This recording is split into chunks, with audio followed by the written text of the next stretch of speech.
Yeah, so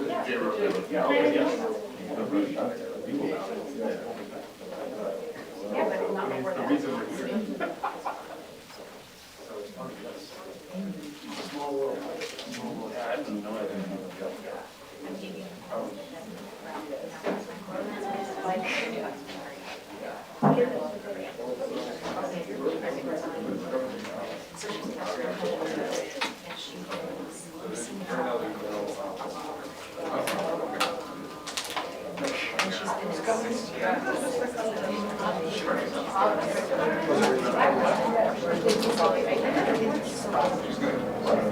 There's a lot of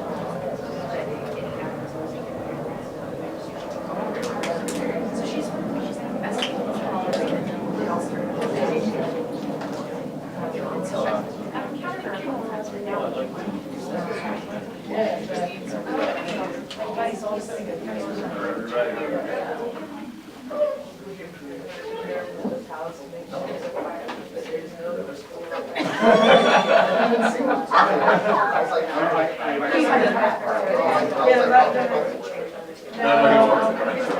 I'm trying to wait for him here. He's here.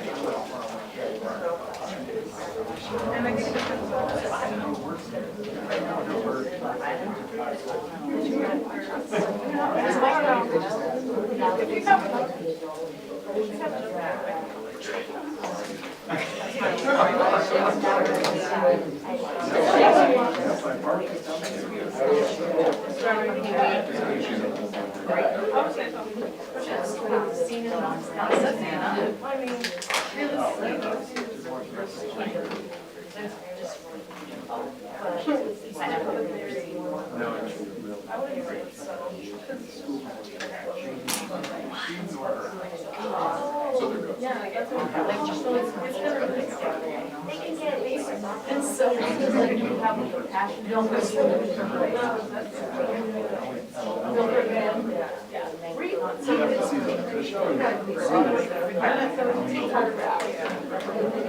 Yeah, like I've been like I've very I know things can get rid of them because like there's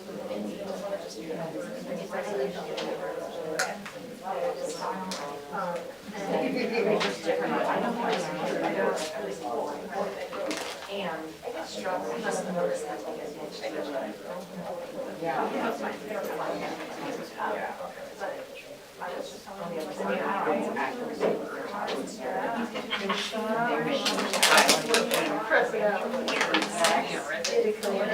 that she and I was kind of working like like 200 people, but in the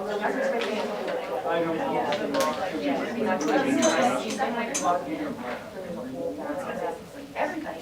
So if I see so I mean, it's also for my band. Because there's no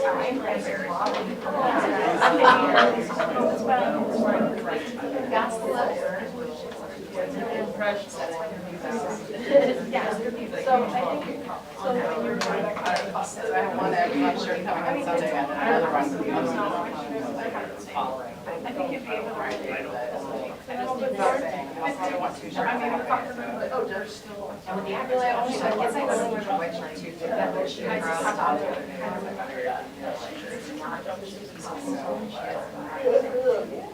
I think that's what she said to me. I like them, but I like to have it. I know when I'm she's coming with my first week, she's like, I really trust. I have something with the secretary in there. I think they're all so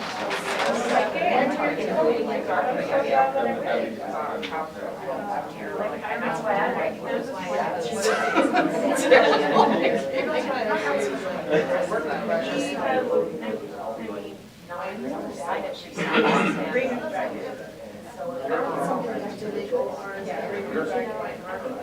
That's actual. He was basically held in like Yeah. There are other colors that fall into that. Like Logan is like, he's like so pretty party. So what I'm saying is, That's always my, I feel like this is like, yeah. We use a lot of guilt. It's not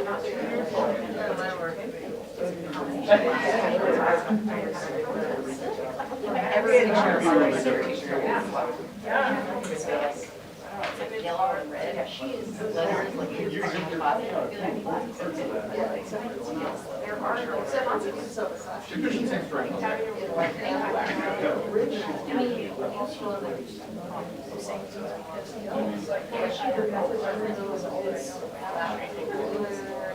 no, literal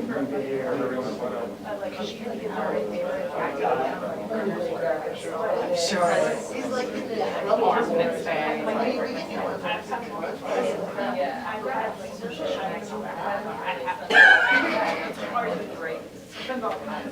That's very deep. Yeah. I only have black ones. Like I remember I writing my watch. I'm sorry. I'm like still like, I feel like I'm maybe a scratch. That's good. Some of the parade of red flags leading up to your first. I'm still like, it's gonna be so fun. You'll love it.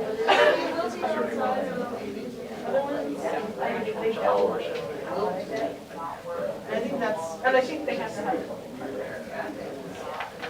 They're adding in. They're not gonna get that. That's why, Yeah, I I'm did. very She's okay. excited. Like, It's also not ready my to own. be born. And she was like, I got my best tutor. But I'm wondering if that needed to happen. Well, that's why they had me. I would love it. I don't work whatever that was for me. So I was like, I already. Other app.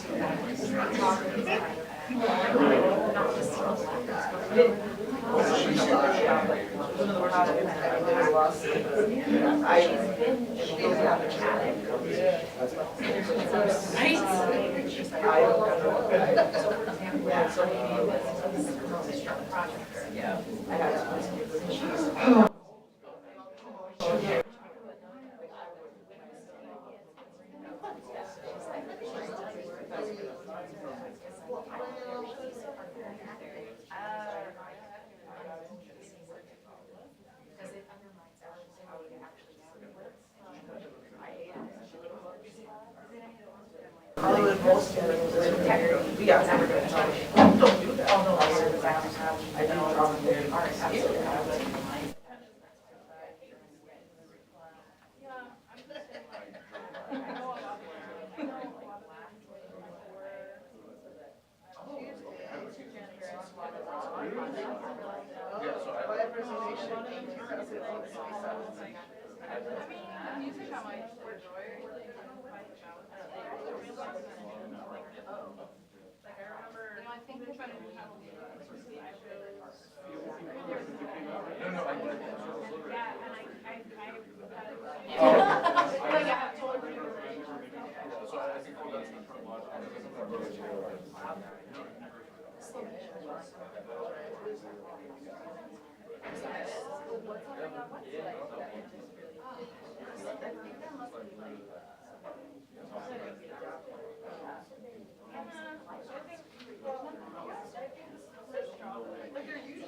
So I wonder if I don't.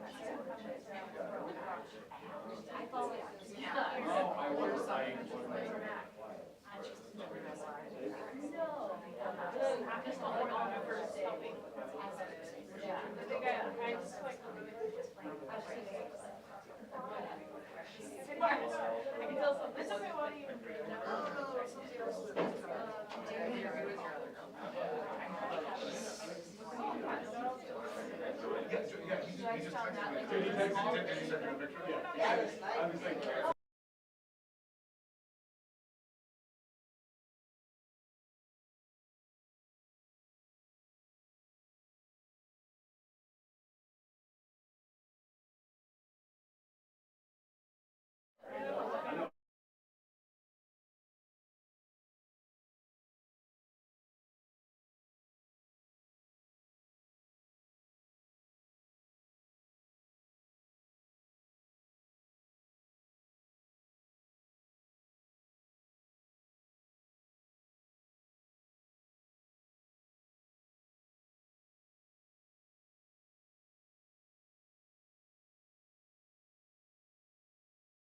It was like stand by you. You know, like, yeah,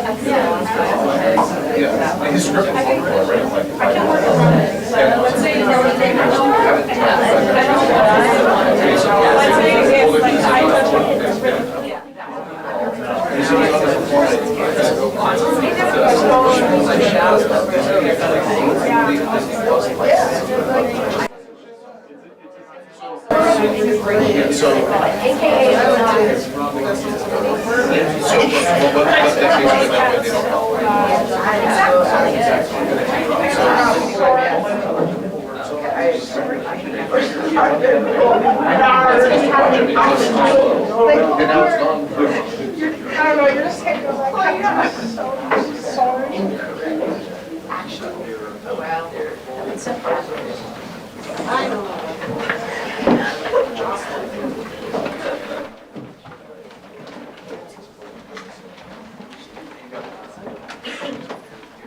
Welcome everyone, good evening. Welcome to New Musicals Inc.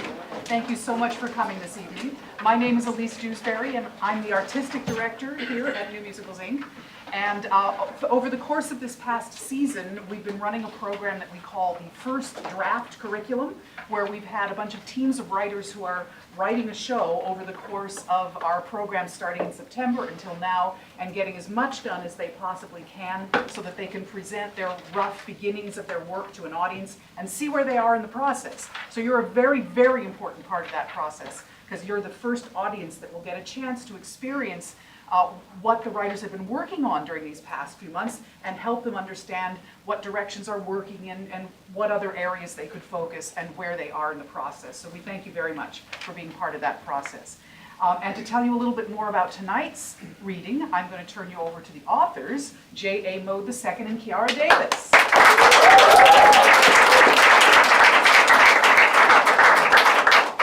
So on behalf of Kiara and I, along with the whole cast, thanks for coming to the first ever reading of Club Cairo the Musical. And thanks to you guys on Zoom who are, for taking part from afar. So, like Elise said, what this is a very rough draft. It began 10 months ago. We started with just the premise of a story, and that's not a whole lot of time. For a guy in Minnesota to be working with a young, talented musician in the City of Angels. So we started with the goal of getting as much done as possible to present tonight. It's about as rough as it gets, but that's the point, for us to learn and see what works and doesn't. There are a few songs in Act 2 without music, and the actors will be reading them as they move the story along. And lastly, it's been a minor miracle to get the cast together, including the lead, Stassi here, who took over at the last second when the other lead got COVID. So she jumped in, and she has been amazing. So, and we say we had 6 rehearsals, but it really was more like 5.5. And yeah, there's a reason musicals take years to develop. So, without further ado, I present Club Cairo.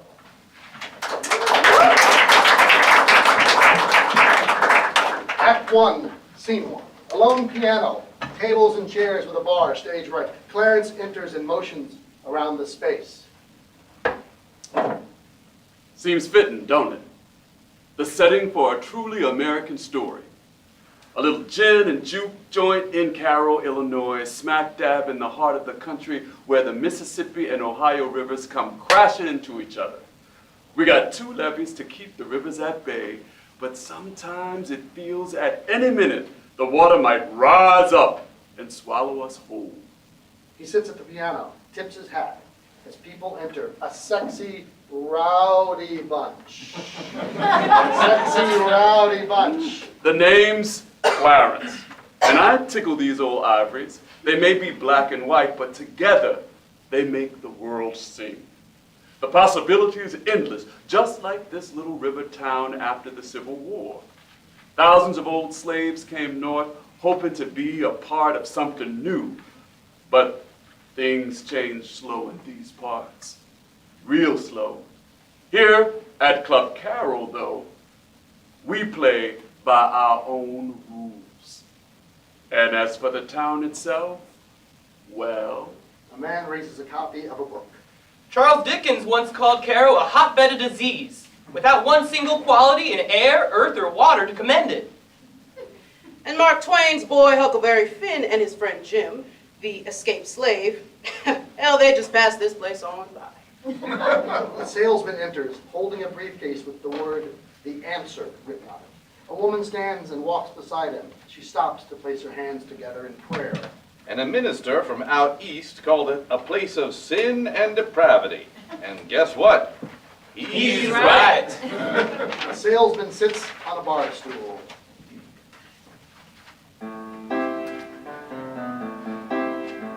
But as for us folks living between the levees, well, we just call it home.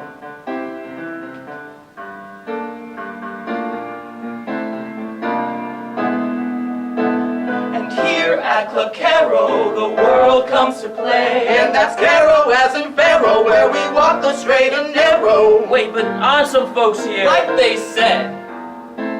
We walk the straight and narrow, all of us in Cairo. We got jazz and the blues, bar stools with a view. Folks working to get along. So that's Cairo as in Pharaoh. Where we walk the straight and narrow. The lights down low. Which is all you gotta know as we come together in song. Keep conversation simple, never question right and wrong. Don't talk about the lynching or Or burning crosses on the lawn. Never mention segregation. Keep the tempo nice and slow. Talk mansions and magnolia trees. Not the mob or old Jim Crow. And whatever you do, Whatever you do, don't ever, ever, ever. And by ever, ever, ever, They mean never, never, never.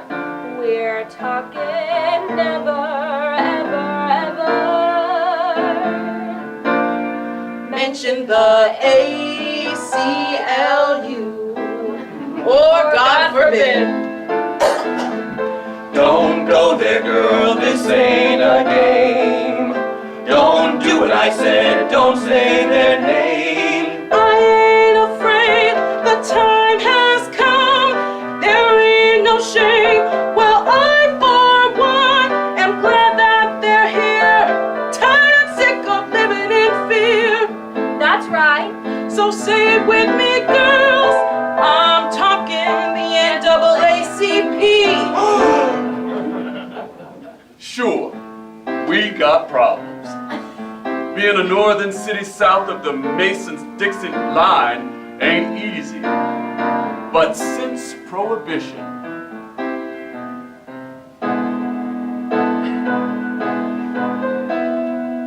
Club Cairo's been going strong. Make something illegal, Tell everyone it's wrong. then suddenly it's in vogue. This place is our oasis. A place to lose control. Our home is what this place is. The place to go rogue. And here at Club Cairo, Piano's in tune. The lights are down low and the world comes to play. Cause inside these Yeah, walls, everything's okay. Every dark and dreamy, steamy thing. As long as you pay your way. as long as you pay your way. As long as you pay. People exit, and a woman takes the wallet from the salesman's back pocket and raises it into the air without him knowing. As she and a man guide him into the back room of the club. Clarence is left alone. He checks his watch, glances at the door and sighs, puts a chair on top of a table, then another. Scene 2. Club Cairo. Clarence stacks chairs on a table. A bottle of bourbon and 2 glasses sit atop the piano along with a deck of cards. Johnny enters from outside in a hat and overcoat. He hangs them on a hook as Clarence steps to the piano and fills 2 glasses. Johnny joins him and shuffles the cards. He hands the deck to Clarence, who cuts them. Deal him up, Clarence. another dead end? Johnny slams back his drink as Clarence deals the cards. People saw him as far south as Sicily, but Let me guess. They can't seem to recall where he went. Johnny glances at his cards. hit me. Johnny looks at his cards. Where are they busted? Tosses them down.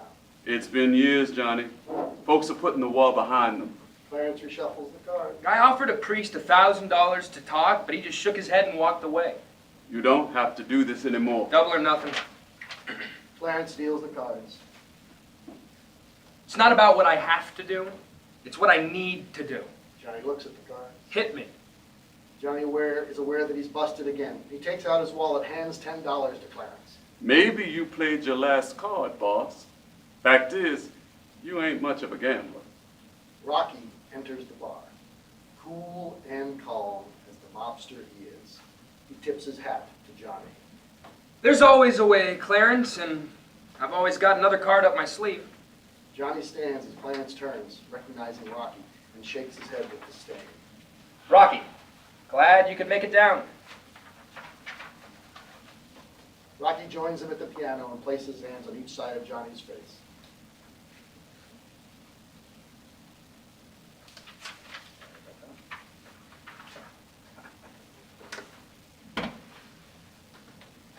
Couldn't pass up a business opportunity with an old friend.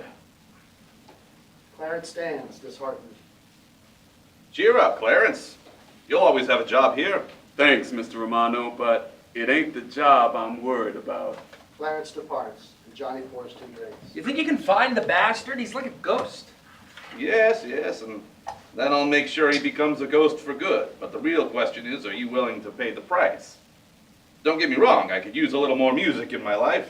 Rocky drinks and motions around the room. I'm just surprised you're willing to let go of all this joint for a little revenge. It's about justice. Justice. I like that. Makes it more palatable. He. Had Jimmy killed, yeah. Hung your brother's body from a tree inside the camp. It's horrible, but the man was doing his job. His job? It was a goddamn war, Johnny. And he was the camp commander. Was it right? Was everything you and I did in the war right? Jimmy knew the risks. The bastard didn't have to. No, but when you buy into all the master race bullshit, you can justify anything. Rocky takes a cigar from his pocket. Say what you want, but I hate him, and Now, I traffic in a lot of things, but hate isn't one of them. Huh. He slams back his drink. Ain't healthy for the soul. A lesson in morality from a mobster. Rocky hands him a cigar. Johnny refuses. That's right.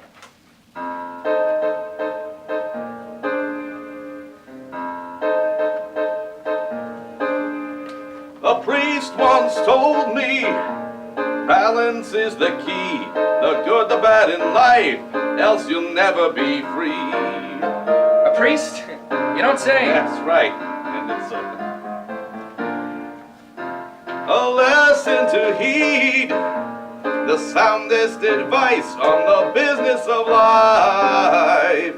Help me to finally see The good and the bad? balance things out. No need to think twice, no one's wrong, no one's right.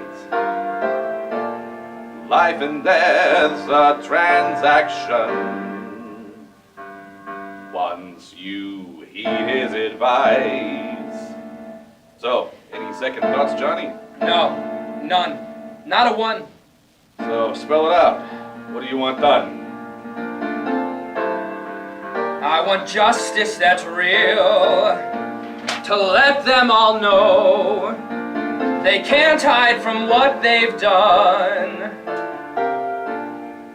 Make it hurt, take it slow, take a life and pay the price.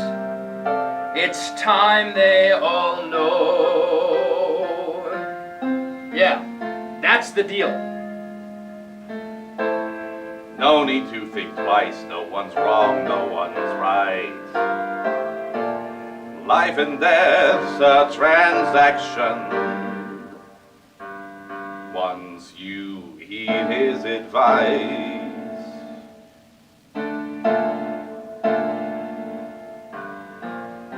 Justice and revenge, they're all just words in the end. Tell me what you want, I'll make it happen, my friend. It's the business of life. Give me proof that he's gone, proof he won't return. A noose, a knife, a gun, let them know, let them learn. They'll learn. Rocky pulls a document from his sport coat and hands it to Johnny. The true price of a life, let the damn bastard burn. Johnny signs the document. The business of life, we all pay that price. One last transaction, once you heed his advice. Johnny gives the document to Rocky.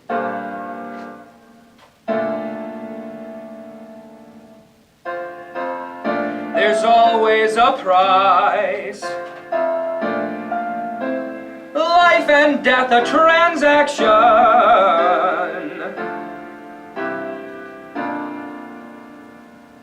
Once you heed his advice.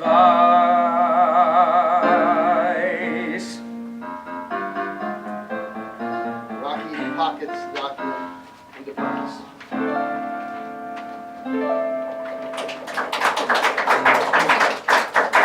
Scene 3, the sidewalk. The gym theater beside Club Cairo, along with the hotel and storefronts.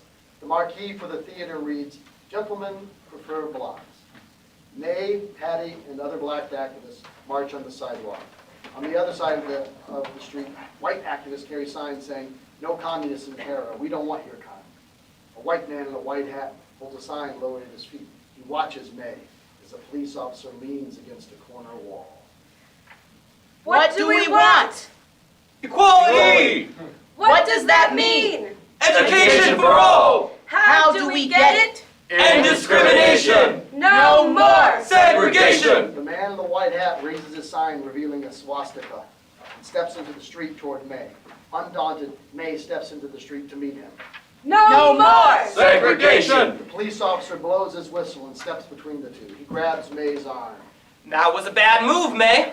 You just got your permit revoked. For what? For taking your fight into the street. But he... You'll have to reapply. It takes a month to process, and by then it'll be Thanksgiving. Maybe come back after the holidays. Of course, it's cold here then. This ain't the South. No, it's not. And it ain't exactly the North either. It's time to go home, folks, unless you want to spend the night on a very uncomfortable bed. The activists depart. May and Hattie sit on the bench. The police officer goes to the corner to monitor things. There's got to be some white folks in town who believe in... Equality, justice, the rule of law. Sadly, there aren't many. Somebody who'll step up to the plate and do what's right, Hattie. There were some, but in a town like this, well, once they get a bullet or two through their window or a cross burned on their lawn, they tend to step back or hightail it out of town. Hattie sees Clarence step from the club and place an amateur night sign above the door. But there are a few. She turns back to May. You still singing on the side? Not since I lost Tom. Hattie takes May's hand with a caring look. It's been months, but... It's high time you got out there again. Can't keep holding on to what's gone. You gotta embrace the idea of letting go.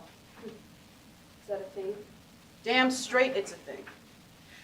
It's the holding on that can break your heart over and over again until there ain't nothing left of the girl inside.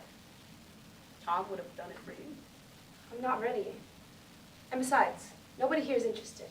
Johnny steps down the street, oblivious to them. He shakes the police officer's hand and takes in the view of the club with nostalgia. You ain't the only person who lost somebody. Life's all about loss. But it's also about moving on. Ain't none of us ready for what the world throws at us. Letting go is the only way to make yourself ready, especially in a place like this. Hattie motions to the town as Johnny steps down the street towards Clarence. This town is every town, nothing less and nothing more. People seeing what they want, past that they ignore. A most American town where we struggle to be heard. Streets alive with hate and pain in a world beyond absurd. I'm not asking to forget, I'm just telling you, I know that a girl's gotta dance and sing before she can learn to let go. May pulls a picture from her purse and studies it. The men will never forget so many lost to the fight. It's time to sing tomorrow's song. Let your future start tonight. Hattie watches Johnny and Clarence go to the club. I'm not asking to forget, I'm just telling you, I know. Police officer walks past. Streets alive with so much pain. Nowhere to turn, nowhere to go.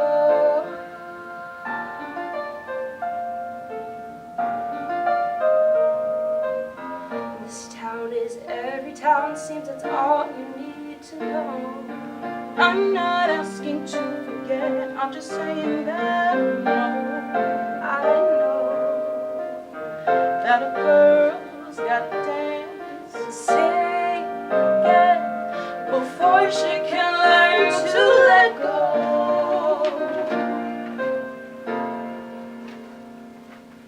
A man I'll never So forget. many lost to the fight. It's time to sing tomorrow's song. The future starts tonight. Will you come with me, Hattie? Wouldn't miss it for the world.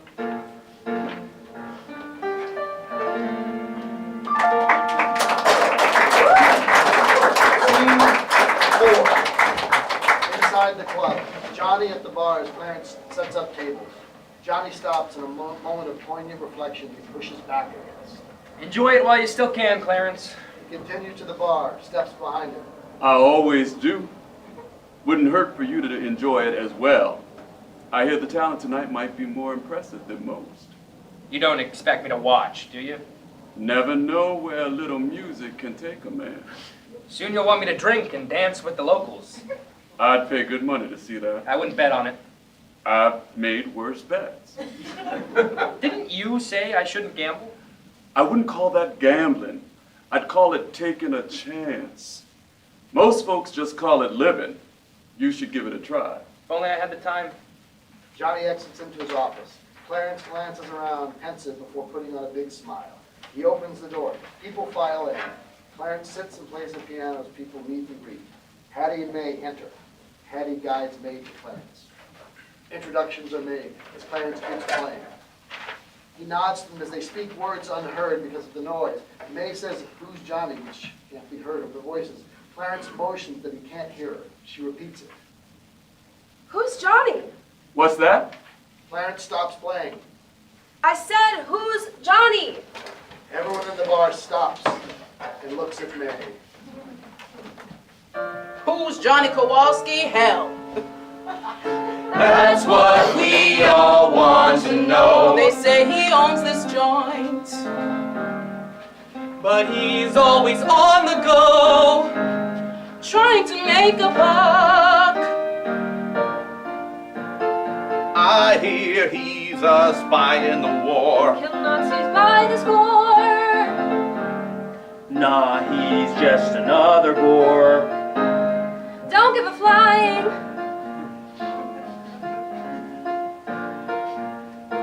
You totally don't know Johnny, and he sure likes to.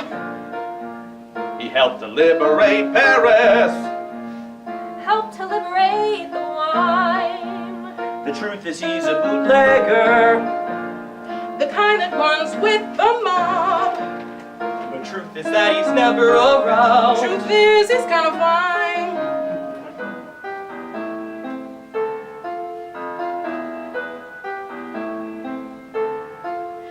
His brother was this baseball star. For the from Memphis Chickasaws. They say he could have gone far, or he died in the war.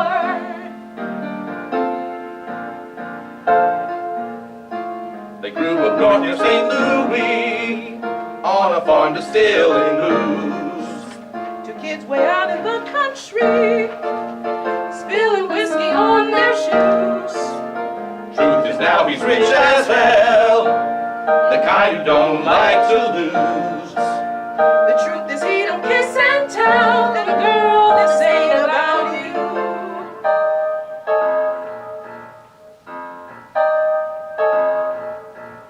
The truth is, honey, you ain't his type, so you might as well just go. The truth is, I should show you the door. You don't need another. The truth is, he's not my girl. She thinks that, but she don't know. The truth is, he don't care at all, and never comes to the show. The truth is, the truth is, the truth is. You totally don't know Johnny.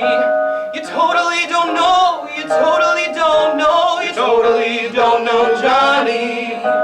You totally don't know. You totally don't know. You totally don't know Johnny. You totally don't know the man. A man will never understand. A man who never shows his hand. Johnny, you totally don't. Johnny enters. They all look at him. I guess we'll never understand. Everyone plays it cool and takes a seat.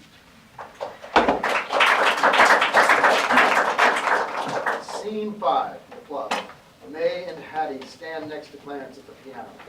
Johnny leans against the bar, yawns, and then motions for Clarence to start the show.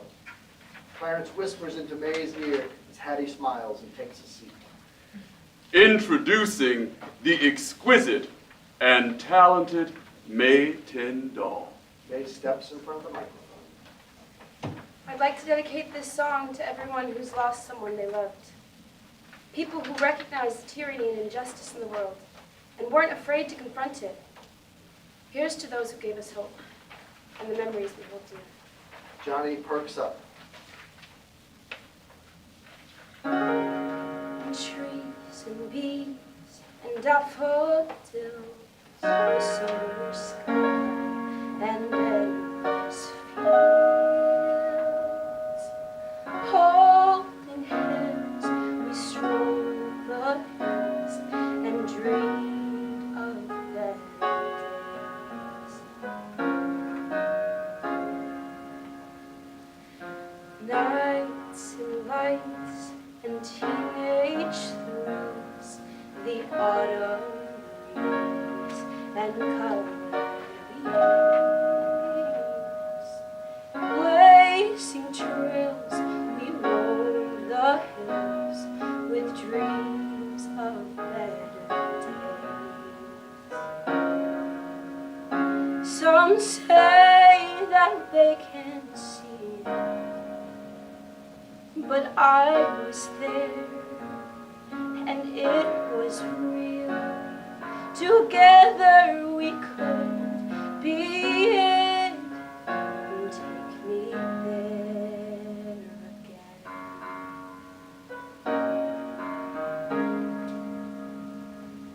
And tears and fears, a world that kills, the winter cold, and icy chill. All alone, I fled the hills in search of better days. Don't tell me you can't feel it. Please tell me you can see. Together we could be it.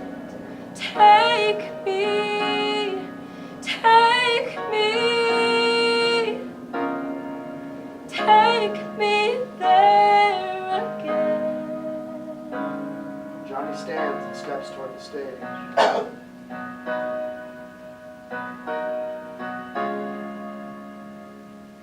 The trees and bees and daffodils, nights and lights and teenage thrills, as hand in hand we strolled the hills and dreamed of better days together. Together we could be. Take me, take me, take me there again.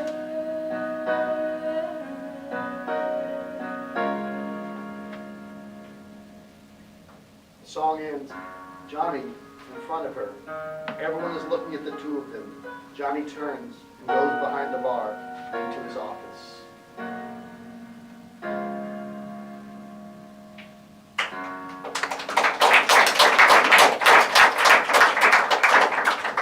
Scene 6. Hattie and May walk outside the club. All smiles. Clarence steps from the club and stops them. He whispers in May's ear. She looks at Hattie, who nods before May and Clarence go back to the bar. May and Clarence enter the club. People dance and chat. Johnny sits at a table with a bottle of champagne and 2 glasses. He stands and pulls out the chair for her. She sits across from him, and there's a long, uncomfortable silence before he pours the champagne. I was told you don't drink with customers. You're right. I don't. He raises his glass, and she raises hers. May I ask what we're toasting to? Call it possibilities. To possibilities. He takes a small drink, and she drinks all of hers. And he pours her another. I heard about your brother. I saw him play in Memphis once. He was great. He could have... Made it to the big leagues. If only. Yeah. I think about the people who died fighting. What they could have become, if only. We grew up north of here, by the river. Used to watch the steamboats pass by on their way south, imagining what it would be like, hop aboard one and go off on some great adventure. You'd have been proud of what you created. A place where everyone's welcome. It's rare. It's a business, that's all. One that allows The me... freedom to do whatever you want. How nice that must be. It is a free country. Is it? Nobody forced you to come here tonight, did they? Why'd you ask me back here, Johnny? You're impressive, and you remind me of a singer I saw in... Let me guess. Billie Holiday.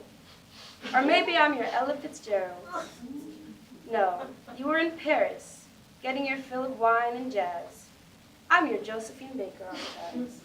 She's from St. Louis, and she had this confident swagger you couldn't deny. The hometown colored girl who made it big in the City of Lights. They found her exotic. I see the appeal. That's not... Some people say she was a spy. In fact, some say you were... I was a lot of things, but now I'm just a businessman, and I prefer to keep the past in the past. She pours herself another glass. And I'm far from exotic. I'm just... An agitator, yeah. And I know what you're looking for, but I can't help. My business requires me to stay neutral. Neutral. Like Switzerland.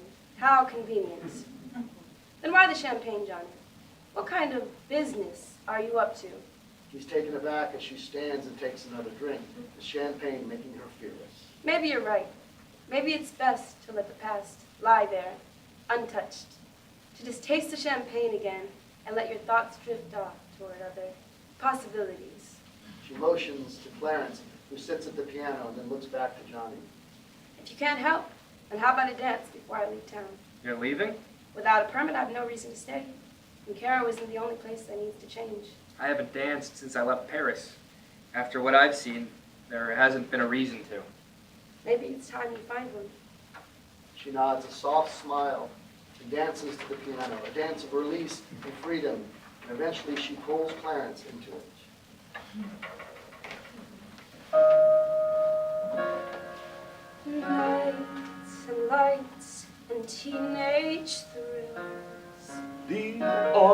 breeze and colored leaves.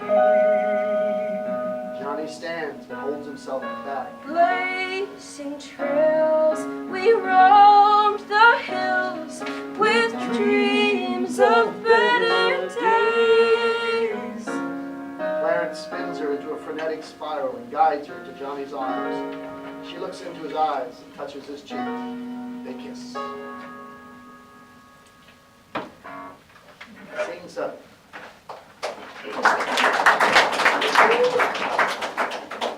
A montage of events showing Halloween passing into Christmas.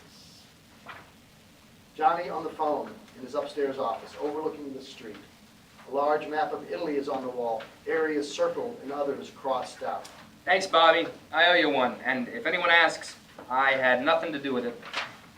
He hangs up, steps to the window, and looks out on the street below, where Hattie and May are walking.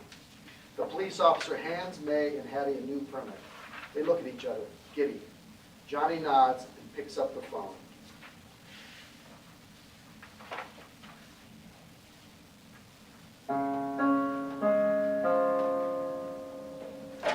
You don't ever expect it, the little lift that takes you there.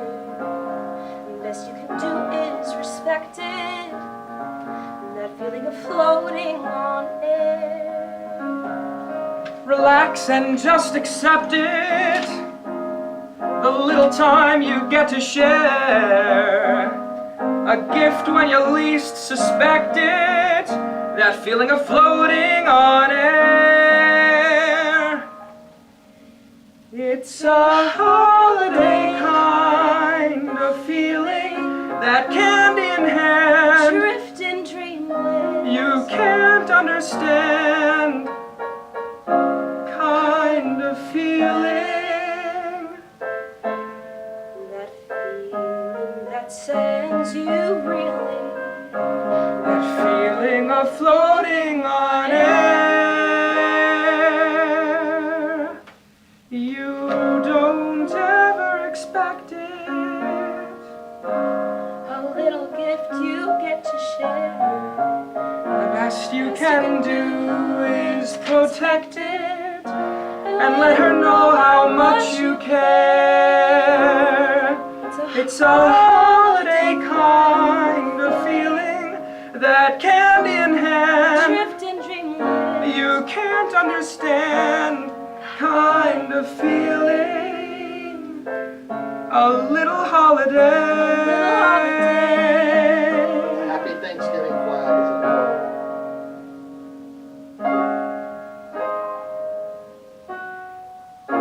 I never knew how much I needed one. After everything that we've all done, I deserve a little. deserve a little.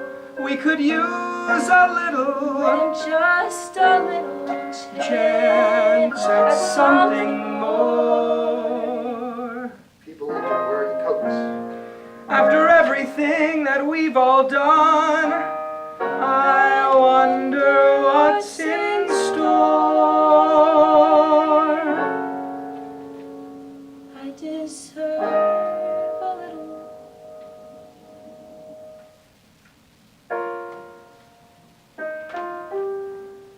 I deserve a little. We could use a little fun. So give me that holiday kind of feeling, a getaway feeling, just you and me with time to play, a chance to say, I could use a holiday. a little holiday, a little holiday from our lives.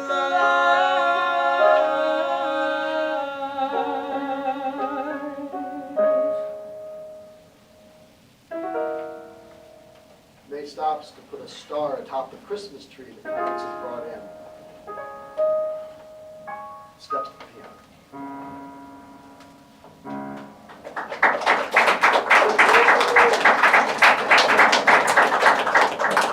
Where'd you learn to play the piano, Clarence? My Uncle Joe taught me. He's got a little jazz joint in Memphis. Used to say that a man who can tickle the ivories can also touch the soul. I bet you were a good student. Nah, he just helped me work through the tricky parts until it came alive inside me. Yeah, that's what the best teachers do. She grabs her coat and Johnny opens the door to leave. They both stop when Clarence plays the 12 Days of Christmas. Johnny turns and watches as May steps back to the piano. On the first day of Christmas, my true love gave to me A partridge in a pear tree. Johnny joins them at the piano. Didn't know you could sing. There's a lot folks don't know. So I've been thinking, maybe you should stay for Christmas. Maybe I should stay. Maybe a girl could get swept off her feet with a romantic request like that. You know what I mean. Do I? Stay. Can't stay forever. Got a lot of unfinished business. I get it. But I settled for a little piece of forever. Stay. And we'll see what the new year brings. Well, since I've been thinking about your gift, I don't see why not. What can you get a man with everything? May kisses Johnny and steps to the door. Oh, I know exactly what he's looking for. And what's that? Smiling, the men watch her exit. She walks past the Gem Theater where the marquee changes to display It's a Wonderful Life. Scene 8, the club, empty except for Clarence at the piano. Wilford and Sally, dressed flamboyantly, enter, both unseen by Clarence. Wilford steps to the bar and puts her hand around Clarence's eyes. Guess who? Oh, it's gotta be Marilyn Monroe. Or maybe her little sister. Oh, you flatter me, Clarence. What brought you up from Memphis, Miss Hoffman? Call me Sally. We ain't gotta be all formal here.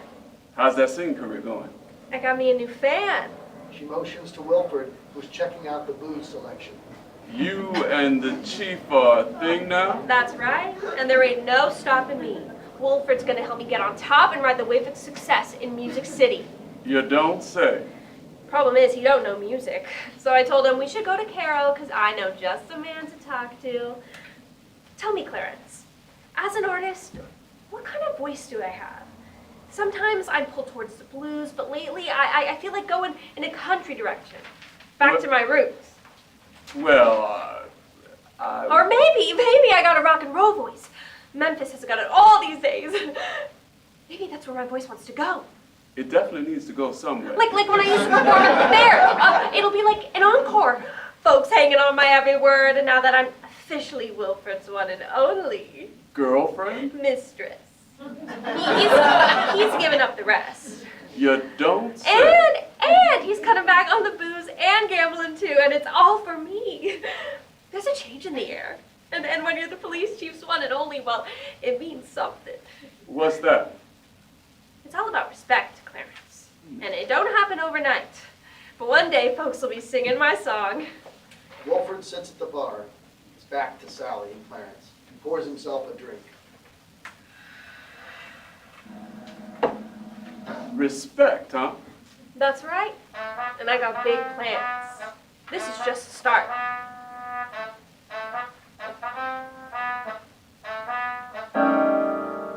When I walk into a room now, people turn but they don't smile, not seeing something more in me. A girl with a certain style. Oh, that's what Wilford says.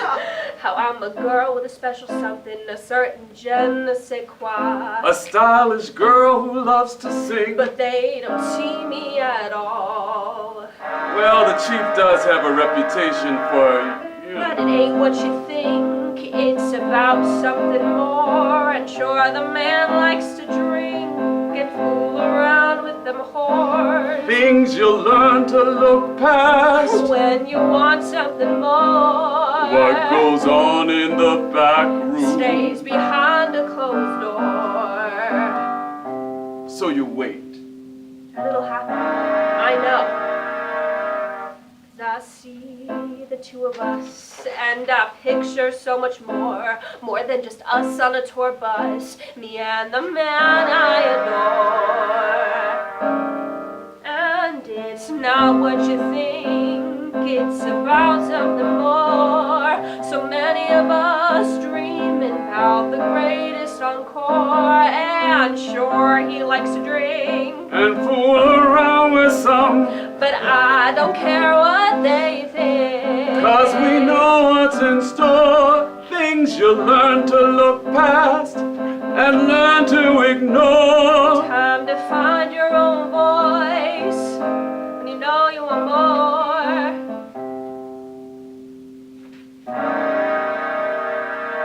When I finally return, they'll look at me and smile, 'cause there's so much more to me. You'll never go out of style. Nobody can deny your style, Miss Sally. That's right, Clarence, and ain't nobody gonna deny me, ever. That dream of all dreams, The greatest encore, that special something more. You're special something more. my own special something more.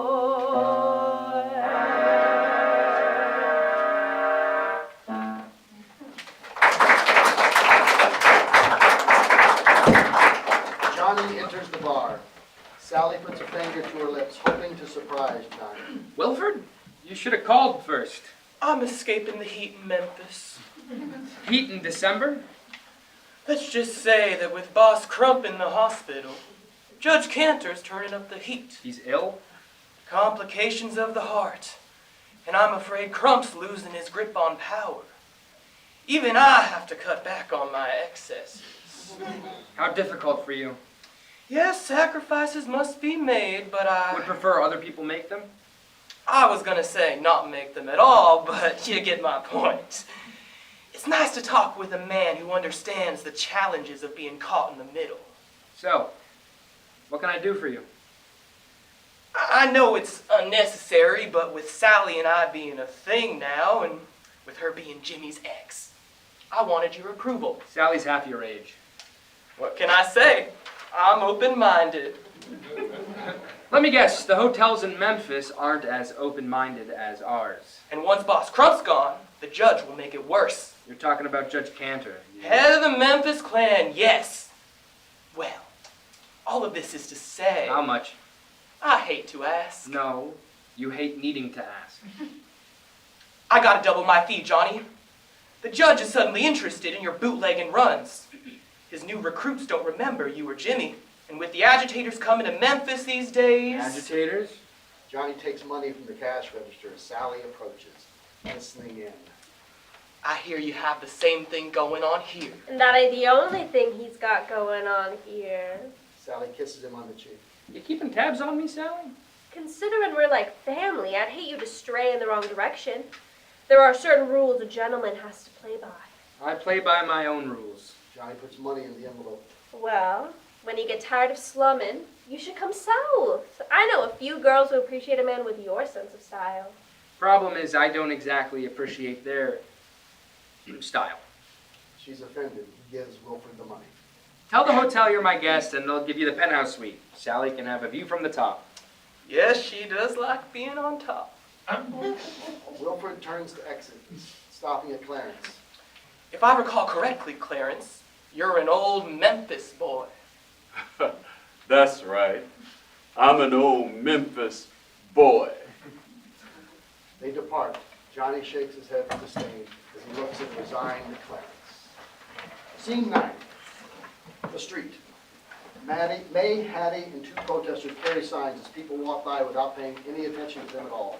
The police officer sits on the bench, eyes closed, napping. May lowers her sign and sits next to the snoring police officer. She waves her hand in front of his sleeping face. 2 months and it's like we're invisible. It's their plan, to pretend it's not real. Until we get tired and go away. It's worked before. But not this time. I won't let them. People come and go, but I'm always here. Hattie takes May's sign and steps behind the police officer as the protesters depart. The police officer startles awake as Hattie and the protesters laugh behind him. May walks to the club as Wilfred and Sally exit. May steps across the street to avoid being seen, but Sally stops to watch May enter the club. Miss May, it's good to see you. Looks like you had some guests from out of town. That's one way of putting it. Johnny enters, his face brightening at the sight of her. How are things? I haven't been arrested yet, so Being an agitator is hard work. yes, it is. It's incredibly hard work. In fact, I was thinking I could use a break, get some fresh air. You've been getting fresh air all day. He looks at Clarence, knowing he messed up. Yes, but I haven't been down to the river in a while. In fact, I don't think we've been there together. I'll get my coat. Johnny steps into his office. Was that who I think it was, Clarence? The chief and his new girl. Things are getting tricky in Memphis. They've always been tricky. Johnny returns wearing his coat. It's getting cold out. I hear there's a chance of snow. Johnny and May go outside and walk down the street toward the river. I hardly ever go down to the river these days. They stop, looking at the Ohio River and the Mississippi. Calms me. It's like I can feel the water coursing through me when I start to doubt myself. Jimmy and I used to fish in Mississippi when we were kids. I know we agreed not to talk about the past, but without it, I can't imagine a future. I'm not just some agitator, I didn't mean... but it's how you see me. It's how everyone sees me here. The light snow begins to fall. You're special. A special kind of agitator with a voice you find agreeable. He starts to talk, but she stops him. 2 years ago, I was teaching in Florida. They gave me 10 math books for 30 kids. When I asked for more, they said it was a waste, that the boys would grow up to shine shoes or be doormen, and the girls would wash clothes or pick fruit. But I saw so much more in them. I joined the NAACP so I could help Harry T. Moore register black folks to vote. They called us agitators there, too. And on Christmas Day, a bomb exploded at his house, killing him and his wife. I'm sorry. And they're not the only ones who've died or gone missing. What happened in Memphis? I don't know. What do you mean? I was supposed to meet someone there. We had plans, but then... Then what? You left to fight a war over a decade ago, Johnny. But people like me have been fighting our whole lives. But things are changing. Slow, I know, but the military's desegregated now, and well, I heard of black teachers in town who won a lawsuit to get equal pay. Yes. Her name's Hattie Kendrick, and it was 7 years ago. These days, she runs a boarding house on the north side of town. It's where colored folks live. I bet you've never been there. I'm hardly ever in town, so... It's time you open your eyes, Johnny. What do you think about when you see the Ohio River flowing from the north? I never thought about it, but I guess I see possibilities. How it comes together with the Mississippi to connect the country. Sounds lovely, but we see different rivers. What do you mean? I can't expect you to understand. That's the easy way out. I can't read your mind, May. No, I can't expect you to. Then tell me. What do you... May motions to the river.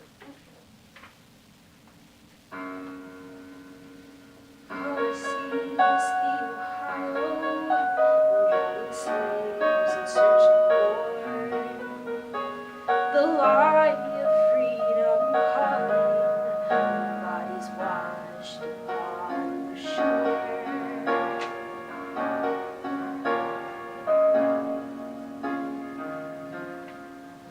And I see the river Jordan, ancient currents running strong, enslaved voices crying, the road to justice long. She turns and looks away from Johnny.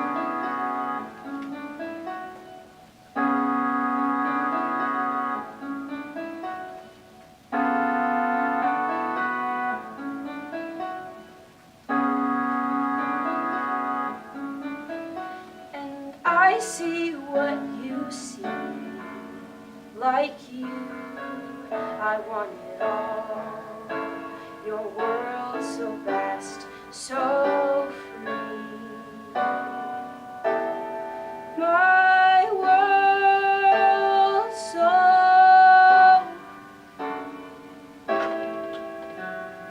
I see constant struggle, battles raging without end. No hope for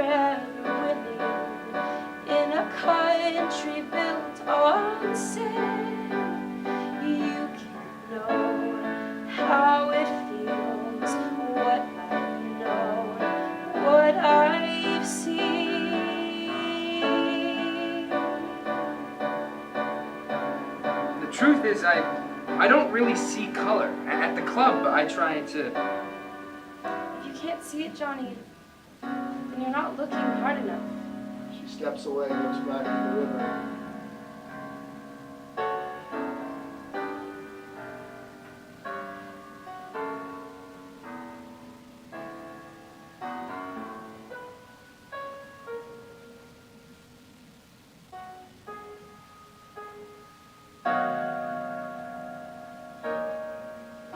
Men dying in the streets, the weight of broken dreams, to fight despite the sting of defeat.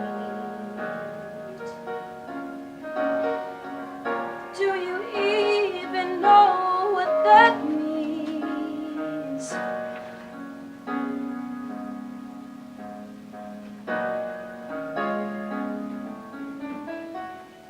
Try to see what I see, how like you, I want it all. Your world so vast, so free.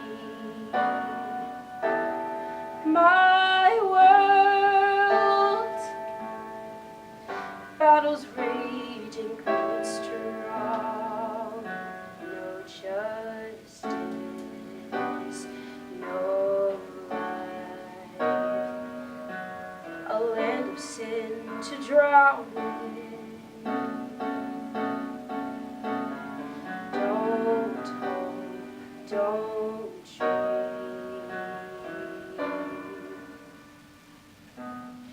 that men like you can see. Finally, it's clear.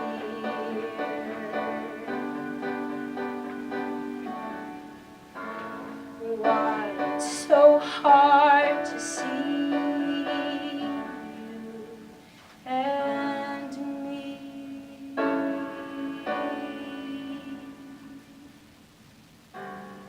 May leaves him. He stands in silence as the sound of a foghorn blowing.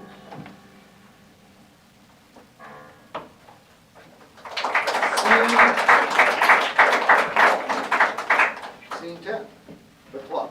The salesman sits alone at the bar holding a briefcase with the answer on it.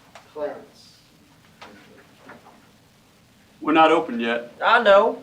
I just wanted to get a good seat for the show. Amateur night was yesterday. That's not the show I'm talking about. Johnny enters through the main door, distant, deep in thought, oblivious to the salesman. He steps behind the bar and grabs a bottle, looks up and notices the salesman studying. Is everything okay? Do I know you? No, but you should. The name's Elijah Juniper Wilcox III. That's quite a name. My mother named me after the prophet Elijah. And then as for Juniper, it was the tree that sheltered Elijah when he was hiding from Queen Jezebel. Interesting. My father ran off with the Jezebel before I was born. So, Your mother was protecting you. Has it worked? I've yet to be tempted by a single Jezebel. I see. So, what's in the briefcase? The answer to your woes. Bibles. I've got every version. I've even acquired the Book of Mormon for some young men in suits. Talk about big drinkers. Those lads sure love their tequila. Oh, and just so folks will know what they're up against, I got a few copies of the Torah and the Quran. And what exactly are they up against? A wrong way of seeing. There's a right way? The world is full of people who don't recognize the need for redemption, especially in a place like this. It's why I visit a few times a year. I seek them out because, as I said, the Jezebels of the world don't tempt me. Yes, you said that, but what about the Jeremiahs and the Jacobs? We're all tempted by something. I'm a man of devotion. I don't doubt that. I found that men have a wide variety of devotions. I believe in doing what it takes to save a soul. Maybe you should start with your own. In fact, the folks here might open you up to a whole new way of seeing. I don't need to find a new way of seeing. I'm the one saving souls. By selling books. Yeah, it's a nice racket. So tell me, Elijah, what are exactly are you saving them from? Eternal damnation. Instead of your run-of-the-mill daily damnation? What are you saying? A man denying his true nature is destined for a little hell on earth.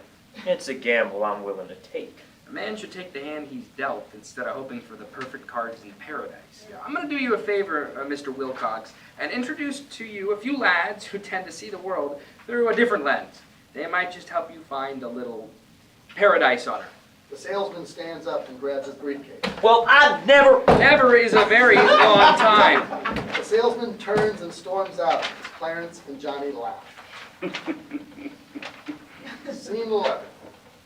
Rocky enters as the salesman rushes past him. He holds a bottle of bourbon in a folder. Clarence shrugs at the piano. Another one denying his true nature? How do you know? I grew up Catholic, remember? Rocky raises his bottle to Johnny. Grab some glasses, Johnny. Johnny motions for Clarence and the crowd to give him some privacy. People file out. Where'd you find him? A whorehouse in Buenos Aires. Turns out he escaped through Switzerland and down to Sicily before taking his ship to Argentina.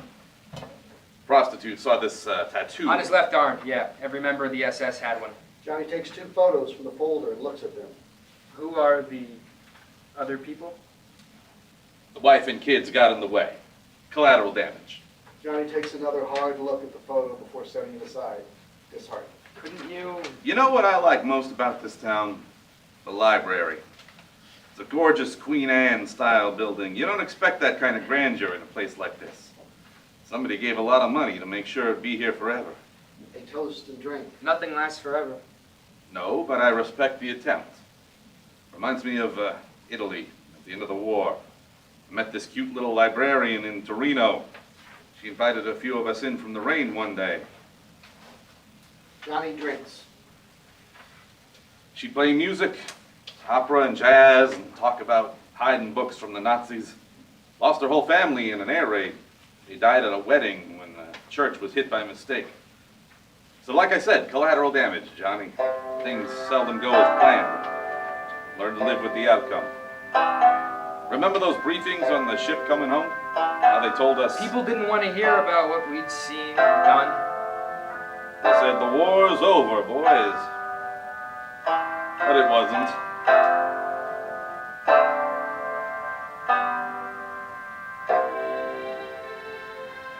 The things they told us not to talk about. Things we weren't supposed to say. All the things we shouldn't mention. Bury 'em deep, walk away. But that librarian, she set us free. Showed us all another way. Helped us share what we'd seen. Now it gets me through the day. Yeah, the girl had seen it all. Armies come and armies go, politicians rise and fall. That librarian from Torino, who was barely 5 feet tall. She sat and listened to our stories, watched us cry and felt our shame. The music playing as we spoke, it's always the same old game.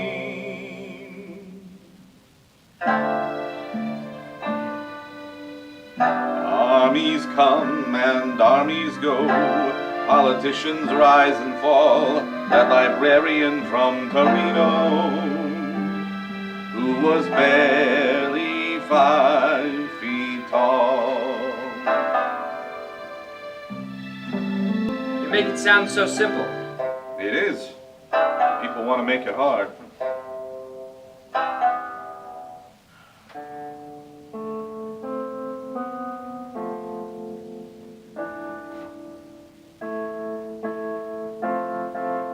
Stop and listen to the voices of the guys we left behind. Don't be afraid to say That the child in you has died. Admit to all the suffering And the emptiness inside. Stop hiding from the past. Let the stories be our guide. Men enter carrying a rolled up banner, along with Clarence, who returns to the piano.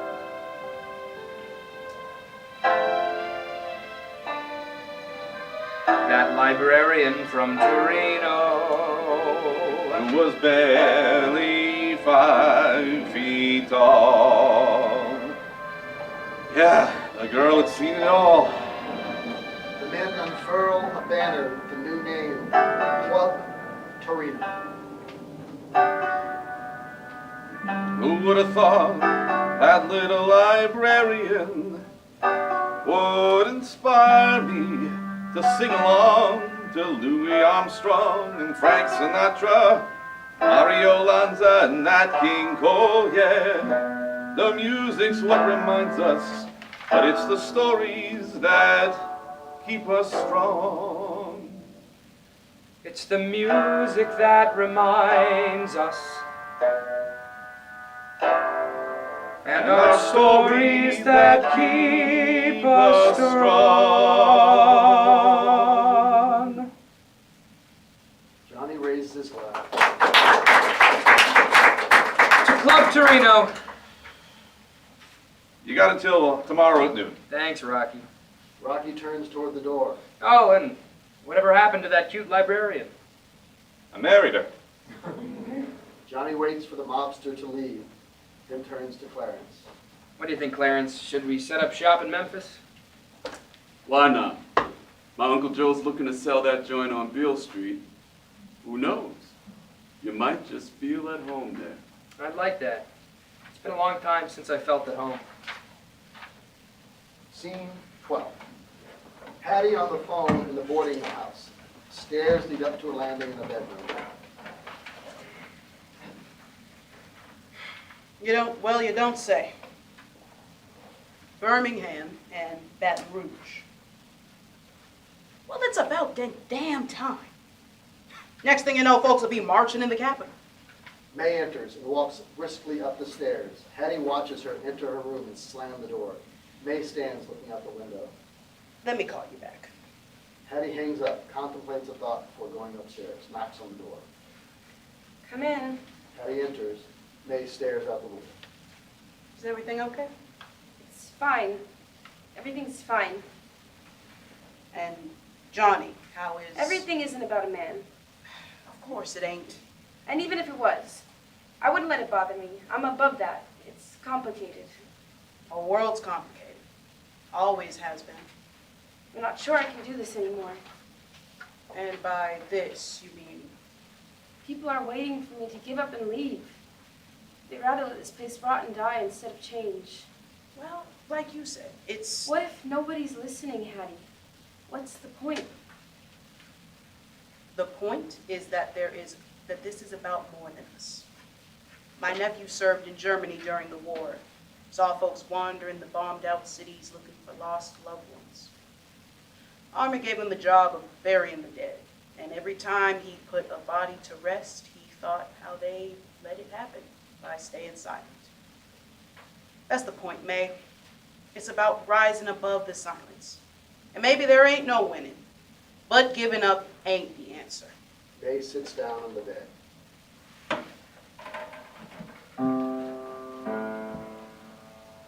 When you're right in the middle of a fight, it's hard to see what's waiting on the other side. When your days are complicated, victory seems out of sight. A girl can get deflated instead of fighting with all her might. I get it, girl, I do. You're feeling frustrated and agitated, brokenhearted and devastated, all alone and isolated. 'Cause damn straight, it's complicated. It's a complicated business, a complicated game, a complicated shit show. And and the whole damn thing's a shame. So when you're itching for some inspiration and tired of all the hating from the other side, remember it's complicated, it ain't nothing about it fun. You gotta stay motivated, can't quit until the job is done. I know your pain, cause I feel the same. Alienated and aggravated, humiliated and implicated, never feeling validated. And what I'm saying is sure, the whole thing's rigged. And you're right, it's complicated. It's a complicated business. And it came a complicated shit show, and the whole damn thing's a shame. All I know is if we stop playing, we'll have ourselves to blame. And that ain't how this old broad rolls. 'Cause girl, I still got game. Hell, I've been beaten and lacerated, fire hose and celebrated. Still I wake up motivated for that day we're liberated. And what I'm saying is, girl, that life's a fight, and that fight is complicated.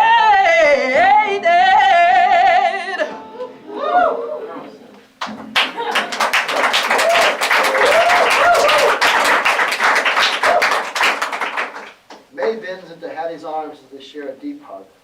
The doorbell chimes. Scene 13. Hattie's boarding house. Hattie exits the room and goes downstairs.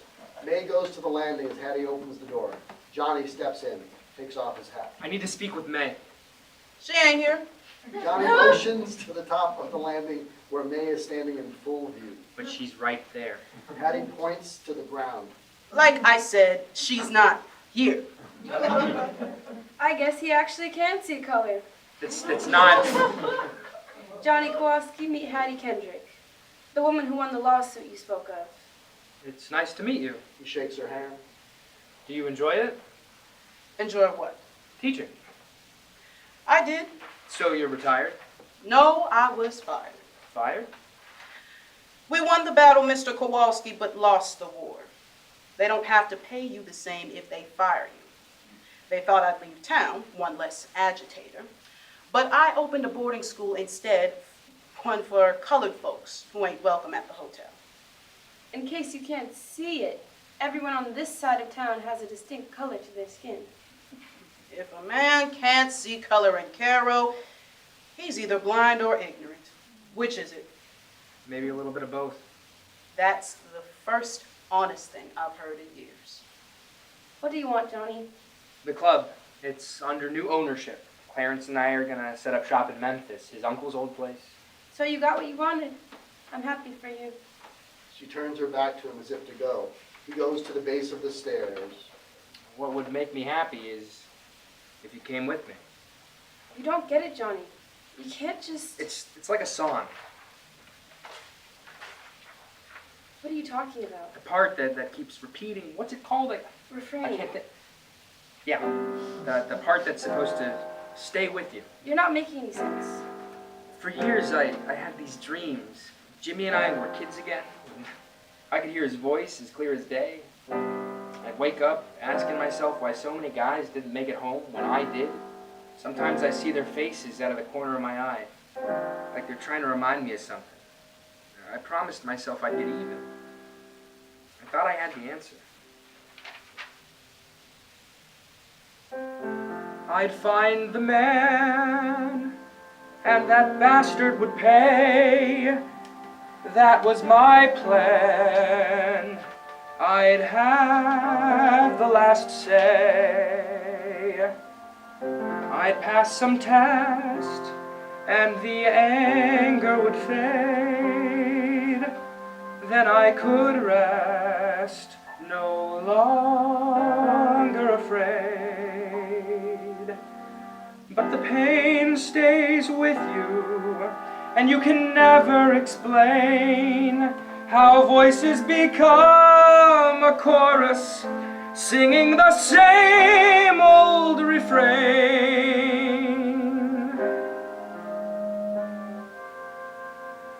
You said I couldn't see, and that I hadn't tried, and you're right, that was me, never questioning why. I didn't want to think, didn't want to try, stay silent, have a drink, don't look it in the eye.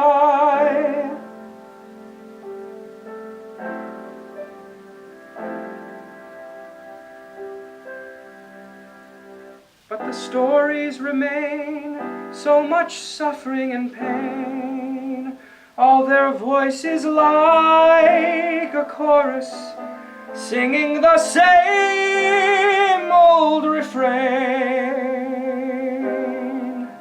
May looks at Hattie, nods her approval. So many ghosts, Johnny. Voices that haunt us, people don't want to hear about it. I know, but we have to remind them. We have to try. And keep the stories alive, so their deaths weren't in vain. Add their voices to the chorus, let them join in the refrain. All their voices in the chorus. So many voices in that chorus. It's time we find our voices. It's time we add ours too.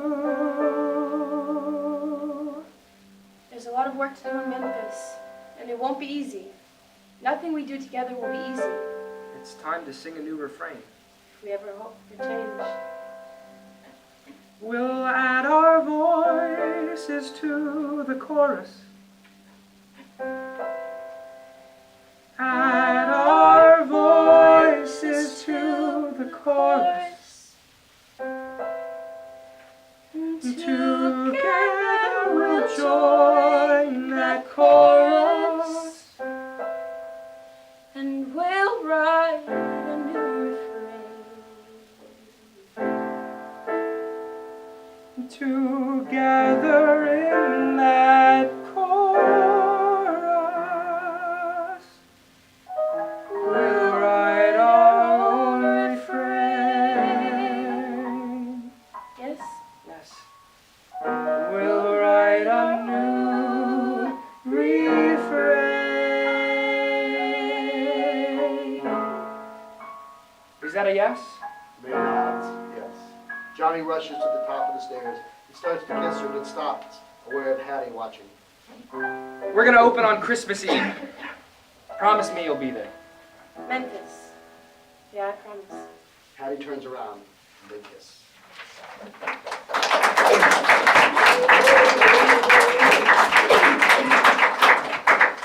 Scene 14.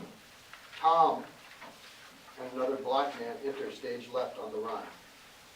The pickup truck is stage right. A gunshot. Tom is hit, falls and gets back up. They continue on and Tom gets in the back of the truck. They drive away as Roy Cantor and another Klansman in white robes and hoods arrive. The man has a gun. They take off their hoods. The man bends down and touches the ground. Blood. I got him, Judge. He won't get far. Ain't a doctor within 100 miles will treat the bastard. Good. In all these months, the fool finally showed his face. Won't be long now. Scene 15. Hattie's boarding house. The phone rings. Hattie enters in her nightgown. The hell's calling this time of night? She answers the phone. If you're another goddamn Bible salesman, I'll show you the true wrath of God. Hold on. May opens her door and looks down. It's for you. May walks down the stairs and takes the phone as Hattie listens. Hello? I see. You're sure? She hangs up and looks at Hattie. What is it? It's Tom. He's alive. May sinks under the bench in shock. Lights fade. End of Act 1.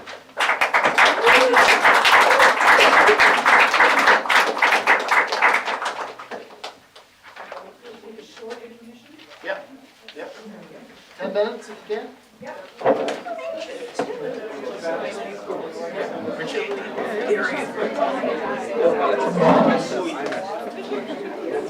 got a fantastic voice. You can sing anything, I'm sure they do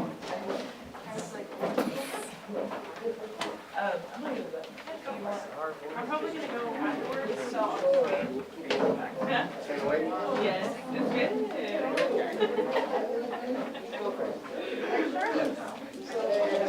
I'm trying to decide if I actually have.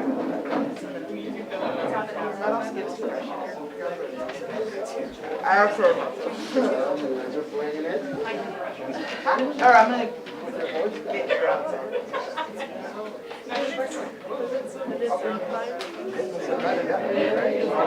I feel like it's gonna be okay. If it is, thank you, Jim. If it's not, it's the leadership, they got it.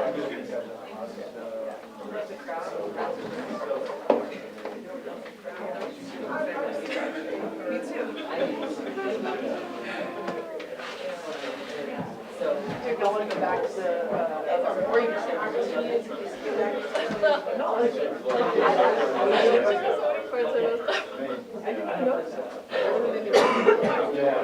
like I noticed, but that's because I wrote it. Right. There was one part in the first song I just focused so we can sing off. Okay, well, I guess it's good that you heard it. But it is memorialized. That's cool. I just can't hear it. No fun. An hour and 15 minutes passed. It began in the first like 15 minutes. Thinking about it. Maybe. No, It's good. second act. Or like, everyone. Anyways, you can also run it right now. ready?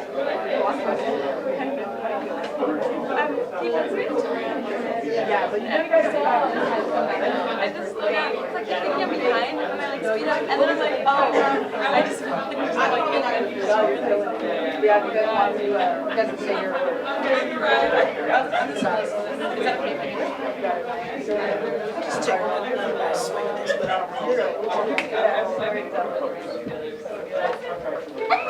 Let's go take a step outside. I thought it awesome. Thank you. I'm sorry, I've met before. Otto, nice. You deserve to come. You guys been nice what you did. I mean, I've done it's okay now. Yeah, like open that it's super aggressive process. There's no fantastic. Hold on. How much time did they have? Literally everyone basically had 2 weeks, yeah. We started rehearsals last Monday. And only has, like 5.5 together. They did a lot of work on their own. I just stopped questioning how to serve what happened. Oh, you guys are getting this, but okay.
gotta arrest you for it. I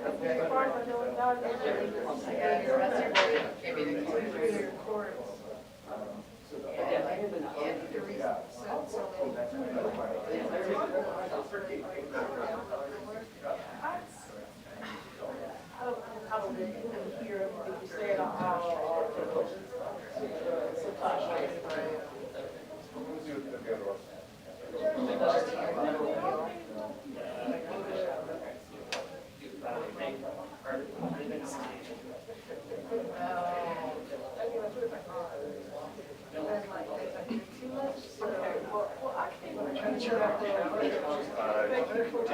Did Elise get you off the clip?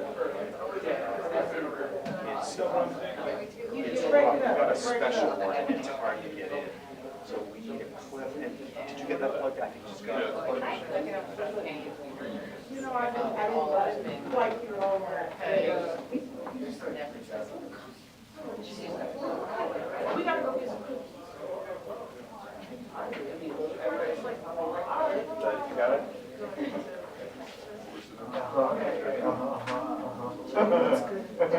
We see. We're still way more along. Oh, okay.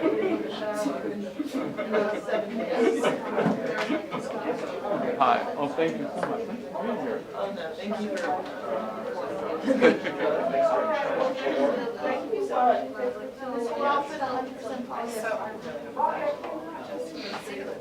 I feel like you understand.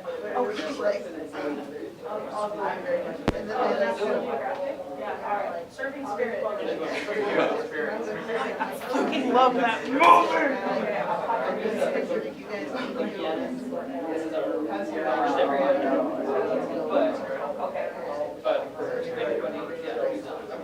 nice. I'm trying to, I don't know if I told you, I'm texting everyone. I'm starting an arc, like, oh, look, shocking. This woman knows. Act 2 happens after the second one, when we started with the goal of getting as much done as possible to present tonight, and it's about as for us to learn and see what works.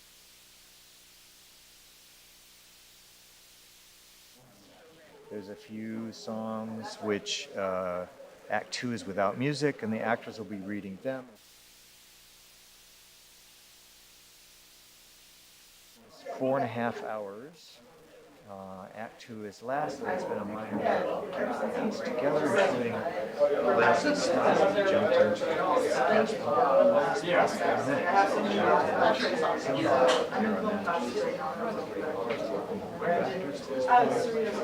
hours. So you do? Yeah, I know you like sometimes make phone calls, but like you walk back. So it's exciting, but it's just like everything I've learned. I guess there's just perspective and design. Right. Yeah. It's nice to see how, but also not like I think every single question is like this one.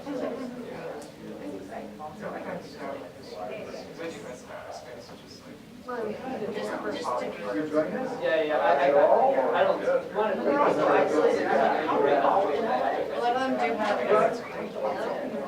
just in my sister. It is a bizarre case. I mean, all certain desires and all. I know y'all miss your thing. That's I'm doing the. Yeah.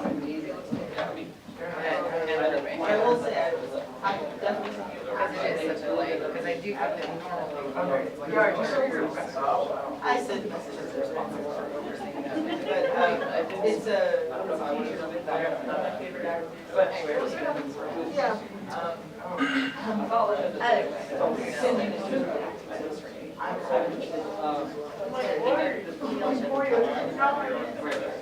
Yeah, it's very much just a little long thing, so I have also one of the I can't write it was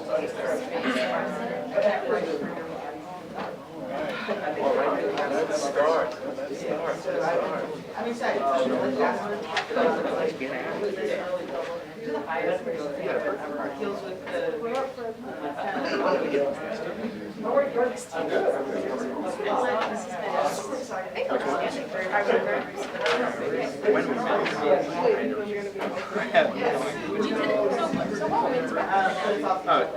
You too.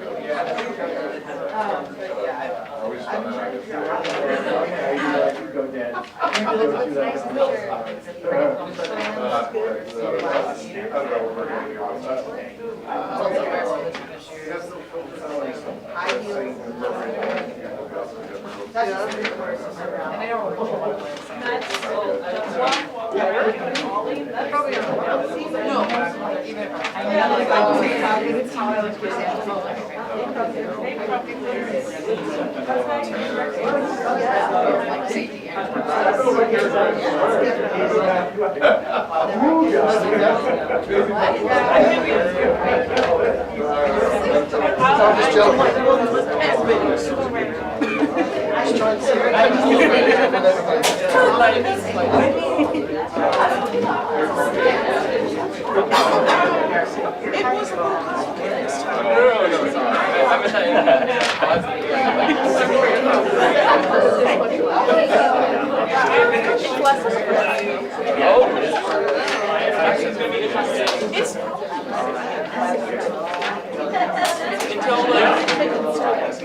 Well, I suppose that you don't have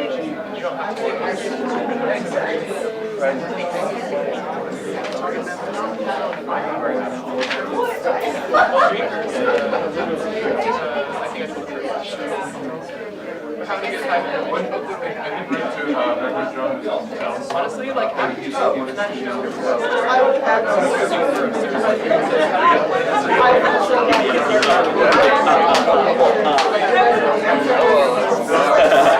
great job.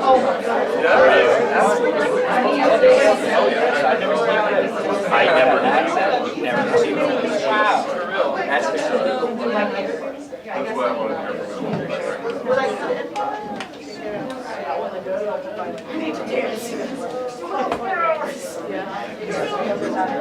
You know, I had heard That one that was, yeah.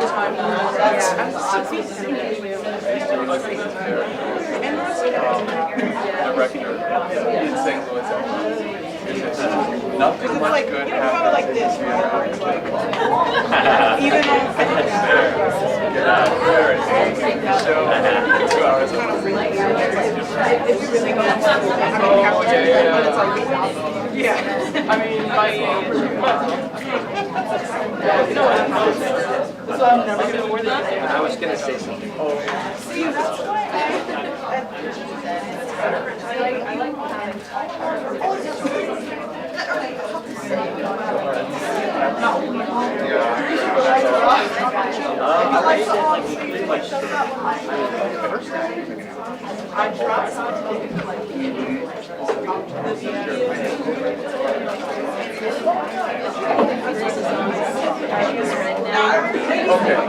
Thank you very much for coming back. Now we're going to proceed with Act 2.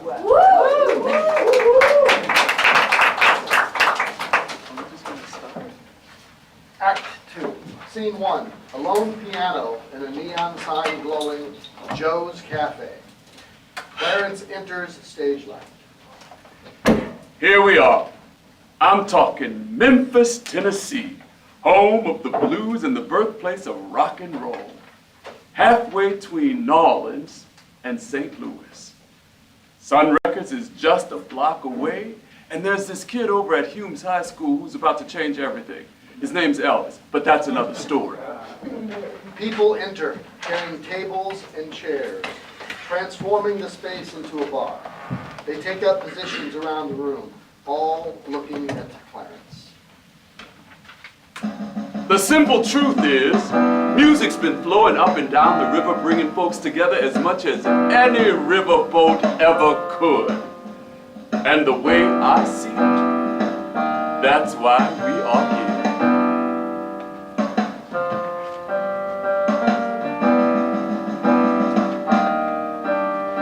Came down the river to make a home.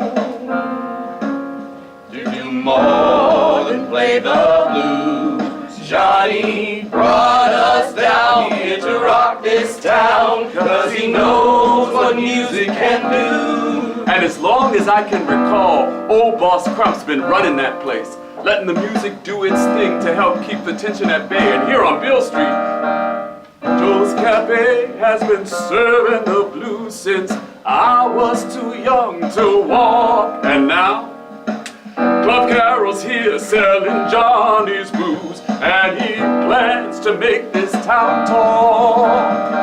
A man who ain't afraid to play, he's working to up his game. It's like Johnny's got religion, and he's got things to say.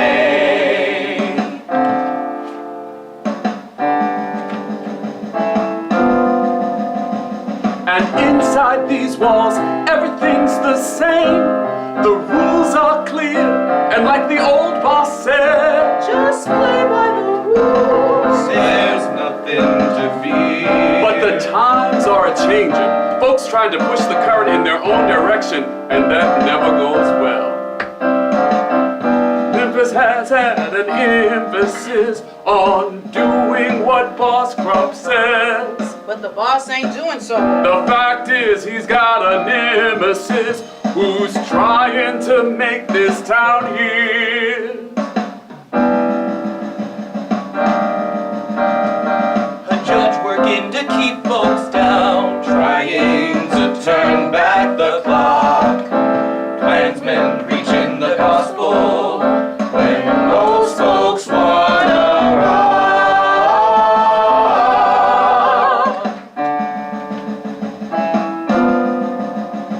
And inside town hall, the debate goes on, and nothing's clear. So let's watch Johnny play as he shapes the rules, Keeping his enemies near.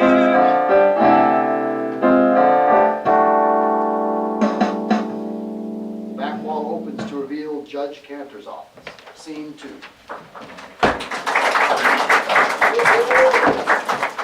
The judge sits at a desk. Johnny and Wilford are standing in front of him. Well, Boss Crump may not have a problem with it, but my constituents do, especially the Baptists. They're tricky. It's funny you say that because many of your constituents have been driving north to my club for years, enjoying the services I provide. The way I see it, I'm saving them a trip.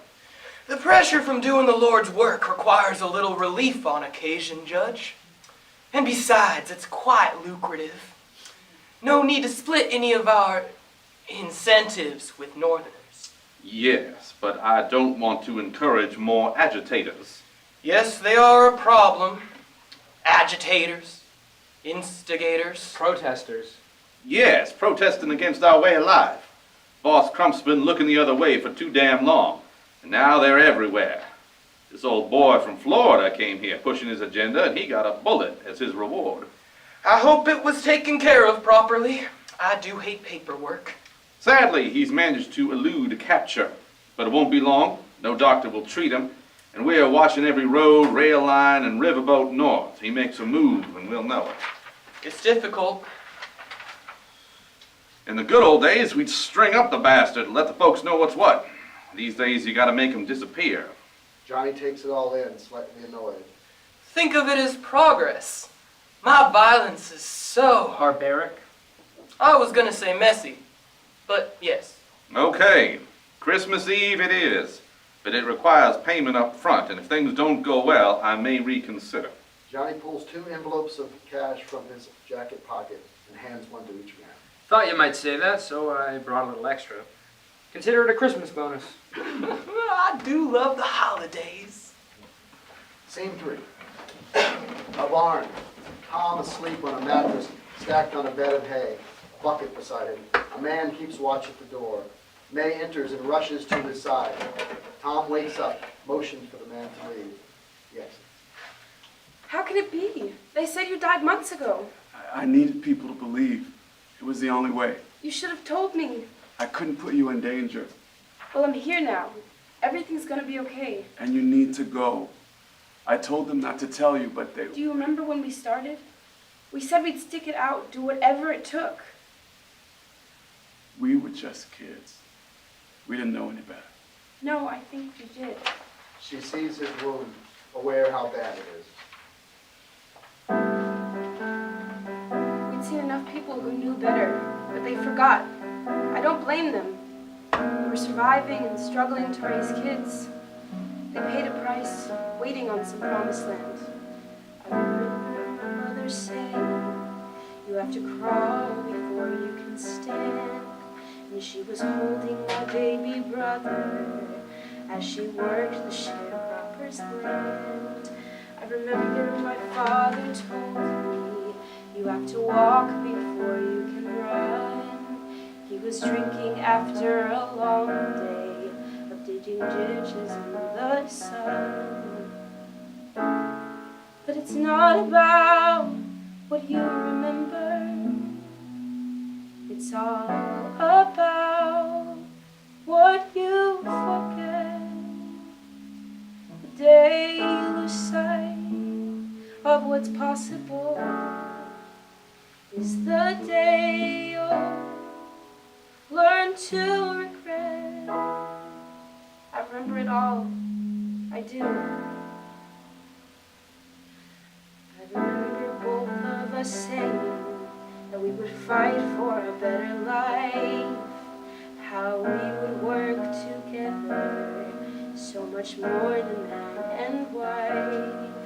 I promised to always be there, to stand strong and never crawl, run fast and never listen when they tell you to keep calm.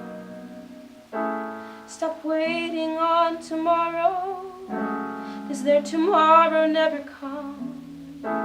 It's always one day this or one day that. People letting go of their dreams, but We held on to ours, and I'm not about to let go now. Don't even try when you pay the price. And they were holding torches in a row, and they taught us to stop playing nice.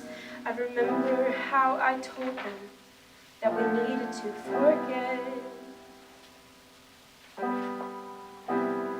to think about the promised land. Forget the suffering and pain and all the tears we shed. Our history and those who died, how they struggled, how they bled.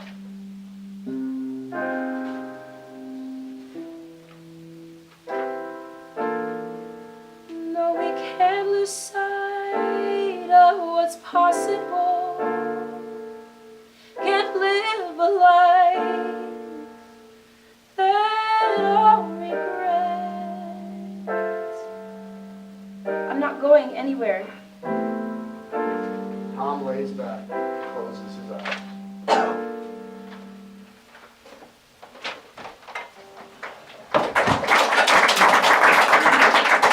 Scene 4, Club Cairo. Opening night on Christmas Eve. Johnny in a second-floor office dressed as Santa, minus the beard. A large map of the American South is on the wall with town circled. He looks out the window searching, then steps to the door, grabs his Santa beard and puts it on.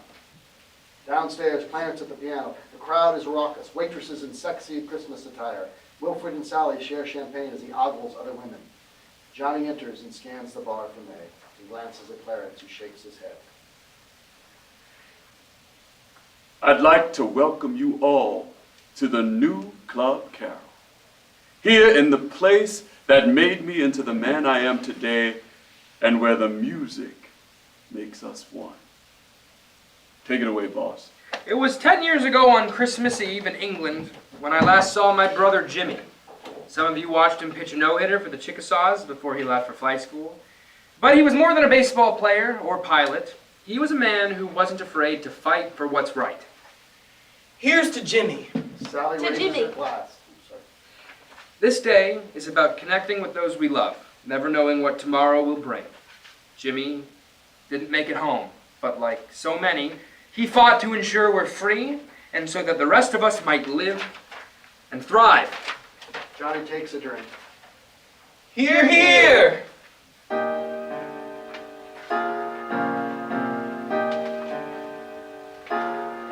We drank in a British pub, drinking as if we were kings. We laughed about growing up, raised a glass and began to sing.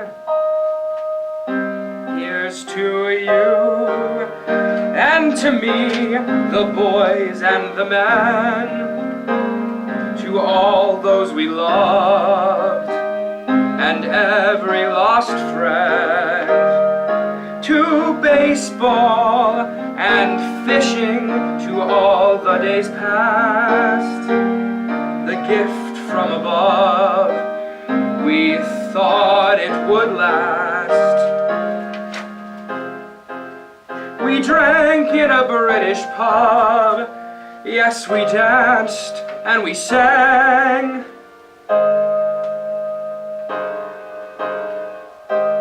Before we said our last goodbye. To Jimmy. To Jimmy. To all those who fly. And to all our last goodbye. People embrace as Johnny goes outside and looks around. Nothing but an empty street. To all our last goodbyes.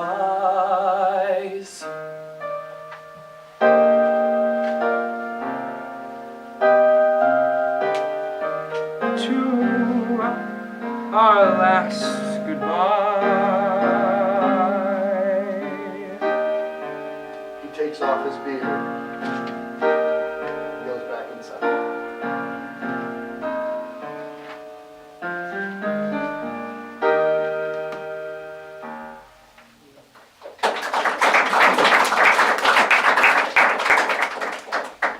Scene 5, a montage presents Johnny on the phone in his office. You're certain? She left 3 days ago?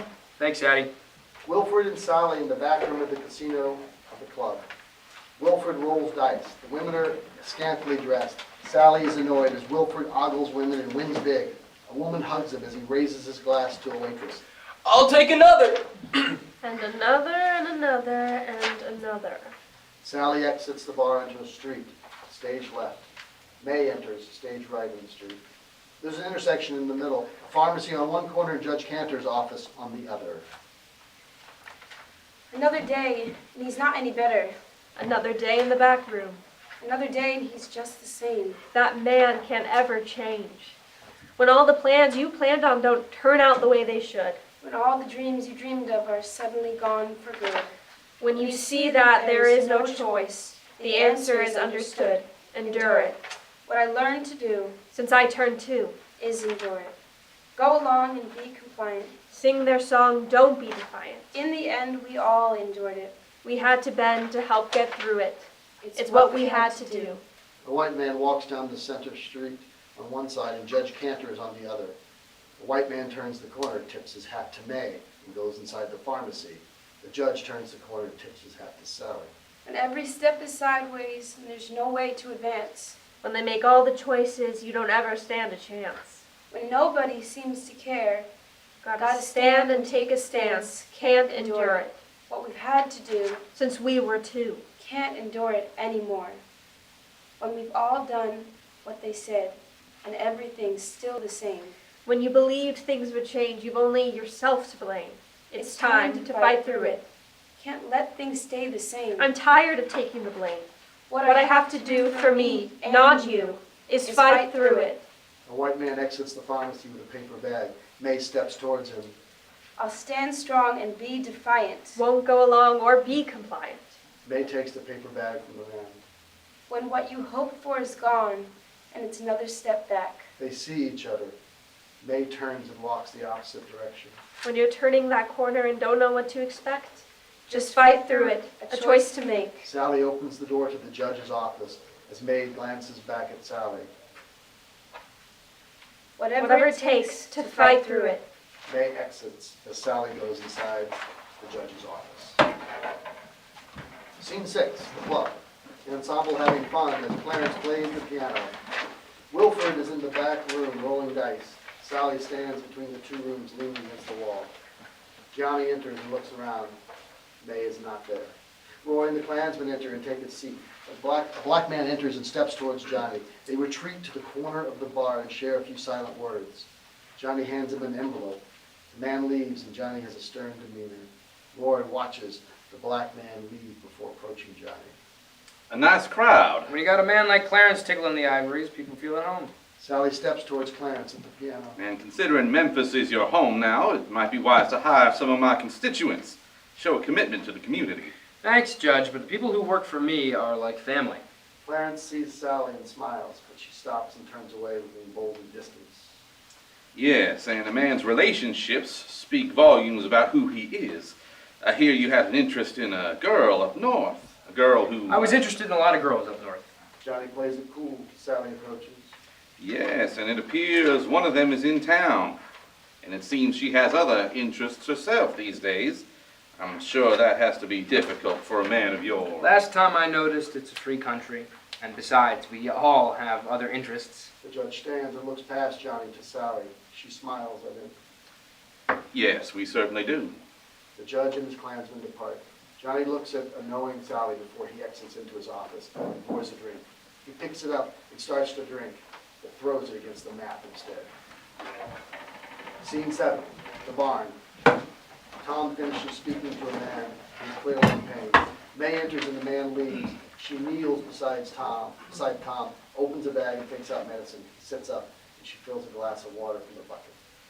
You need to take this. You have to leave. No, I can't. There's a change in the air tone. Montgomery, Birmingham, Baton Rouge, people waking up, and they're not afraid to act. We're going to be a part of it together. Someone saw you, and it won't be long before they... Nobody knows who I am here. But they do, don't they? People up north you were close to. Yes, but I'm sorry, I thought... It's okay. I understand. I do. I'm just tired, and I can't stand the thought of you getting hurt. She checks his forehead. Your fever's getting worse. We have to get you up north to a doctor. They're watching all the roads, May. This isn't about me. I've done my work. You need to keep going without me. And make a binder filled with photos and newspaper clippings from under the mattress. And make sure this survives. It was salvaged from the bombing. I'm not leaving you. A man runs inside the barn, alarmed. He stops, unsure how to proceed. What is it? Boss Crump's dead. He and Tom nod in silent acceptance. Tom turns to May as the man leaves. There's no one left to stop the judge now. You need to go before it's too late. We go together or not at all. I'm gonna die here, May. And I'm resigned to that. There's no other way. No. I'm not gonna keep you, me, and all of this alive. She kisses him on the forehead as he lays down, exhausted. She looks at the folder before placing it in her satchel and stands. There's always another way. Scene 8. The club. Clarence has just finished putting the chairs back on the table when May enters. Miss May.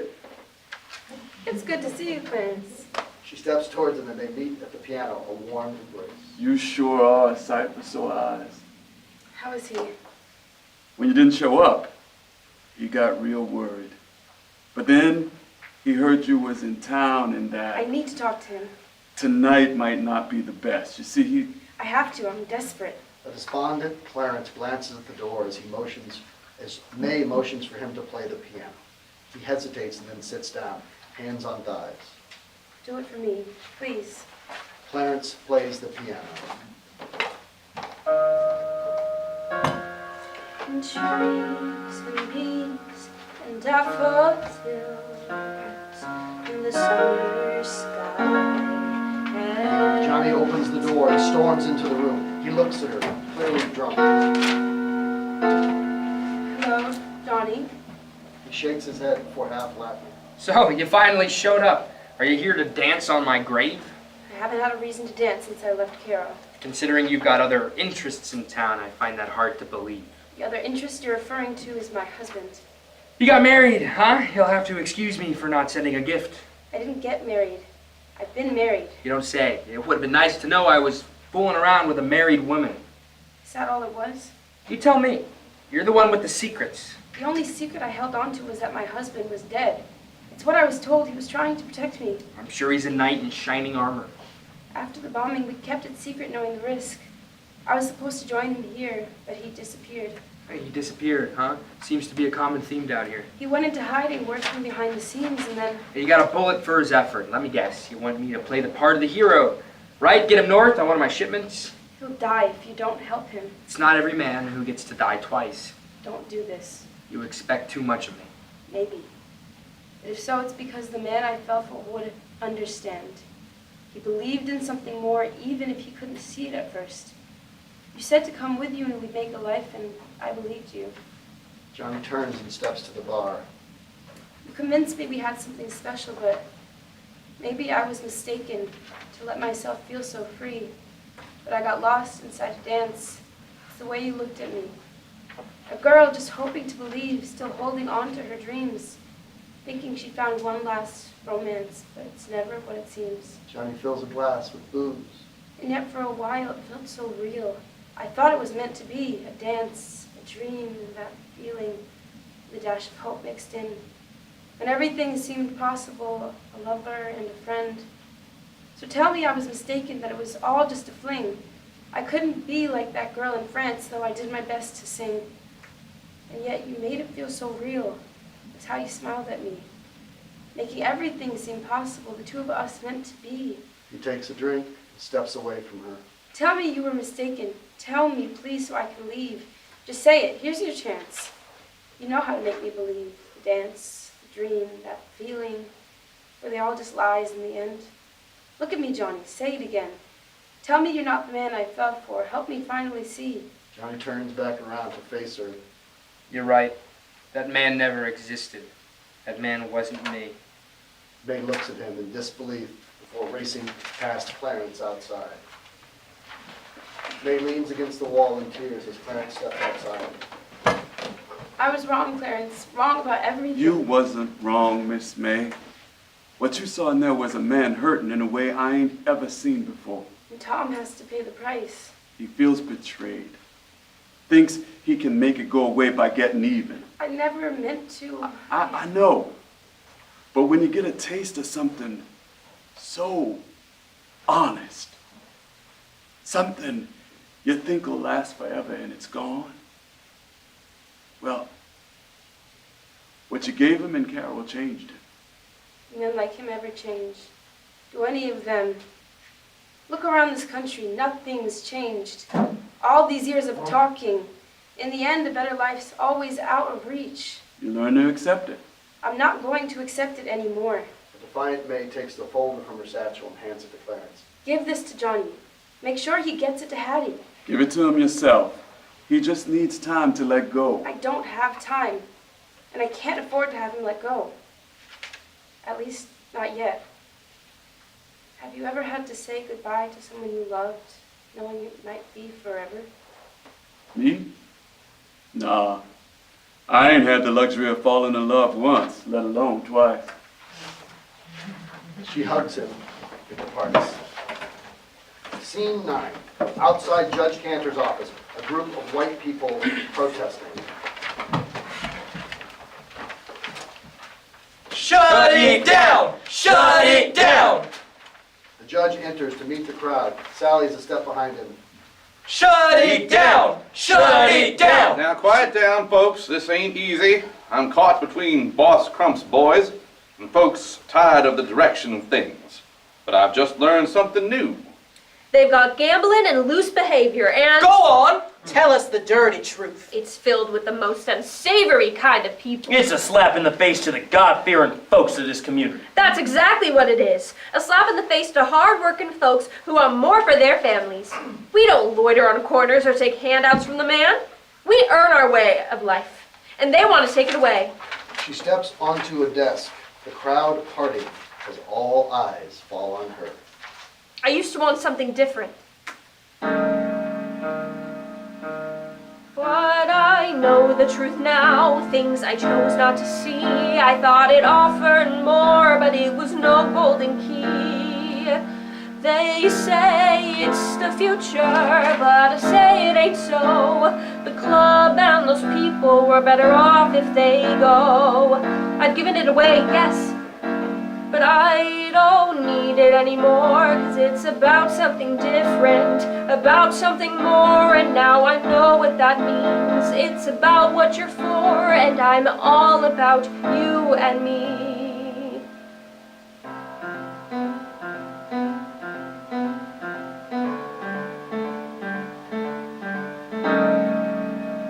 Don't bend to the pressure, else you won't get it back.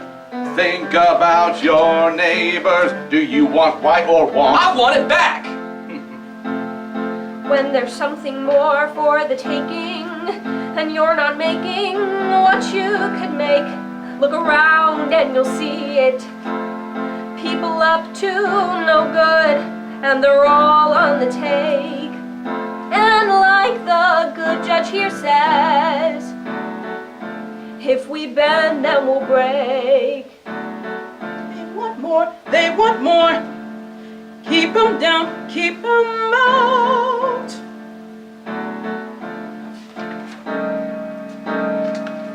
Get ready to push back and buckle up for a ride. We're making history, and it's about Southern pride. They want more, they want more. Be coming for you. Ain't no need to question, 'cause we all know that it's true. If it happens, well, stop and listen, there's more. one day you'll be at Afraid to home. walk out the door. They want your streets and your home. And always something more. And once it's gone for good, you'll never get it back. They want more, they want more. Once it's gone for good, you'll never get it back. Think about your neighbors. Do you want white or want? Wilford enters and slams the door, and all eyes turn to him. It's about time you showed up. The streets are packed. You think the chief of police would manage it? Don't waste your time. I've already reached a decision. That's right. I'm closing the club down. Why? Apparently, there's illegal gambling in the back room. Did you know of this? All the people turn and look at Wilford. Of course not. I'd have shut it down at once. So you'll take care of it at once. Yes. At once. Wilford glances at Sally as he departs, and she smiles gleefully back. Scene 10, the barn. May sits beside Tom. A satchel is at her feet. A man stands at the door. Tom's delirious, talking in his sleep. It's okay. It's okay. You have to leave. Make sure you're safe, that it's safe. That's all that matters. May touches his forehead, picks up the satchel. She stands and walks to the door, looks back at it one final time before departing. She walks in the dark room.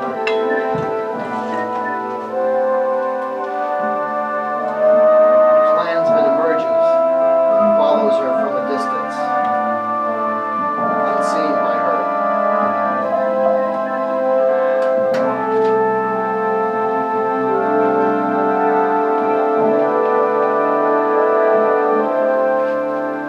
It's a story we cling to.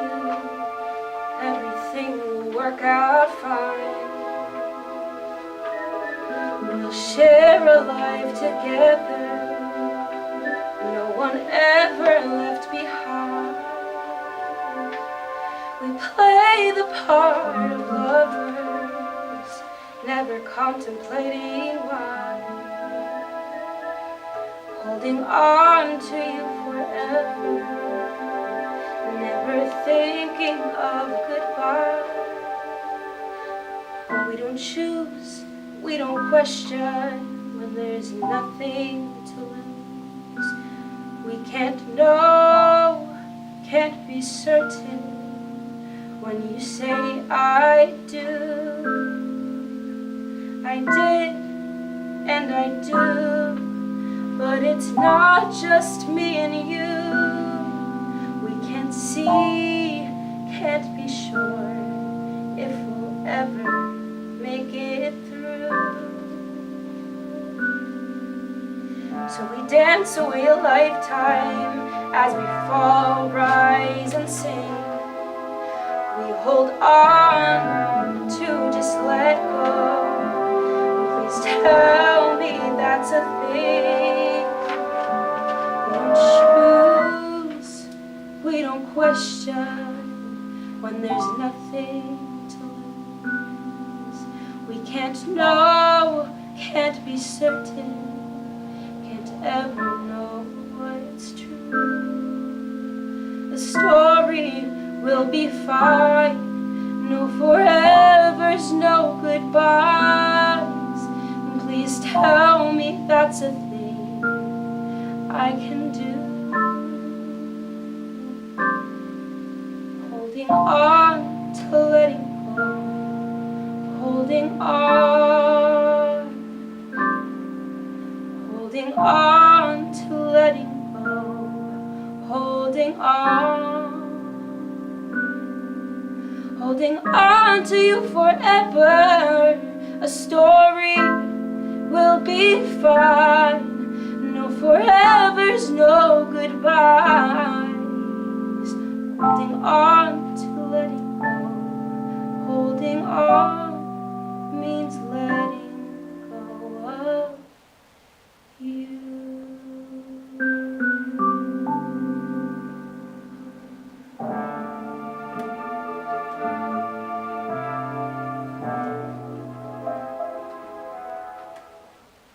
Scene 11.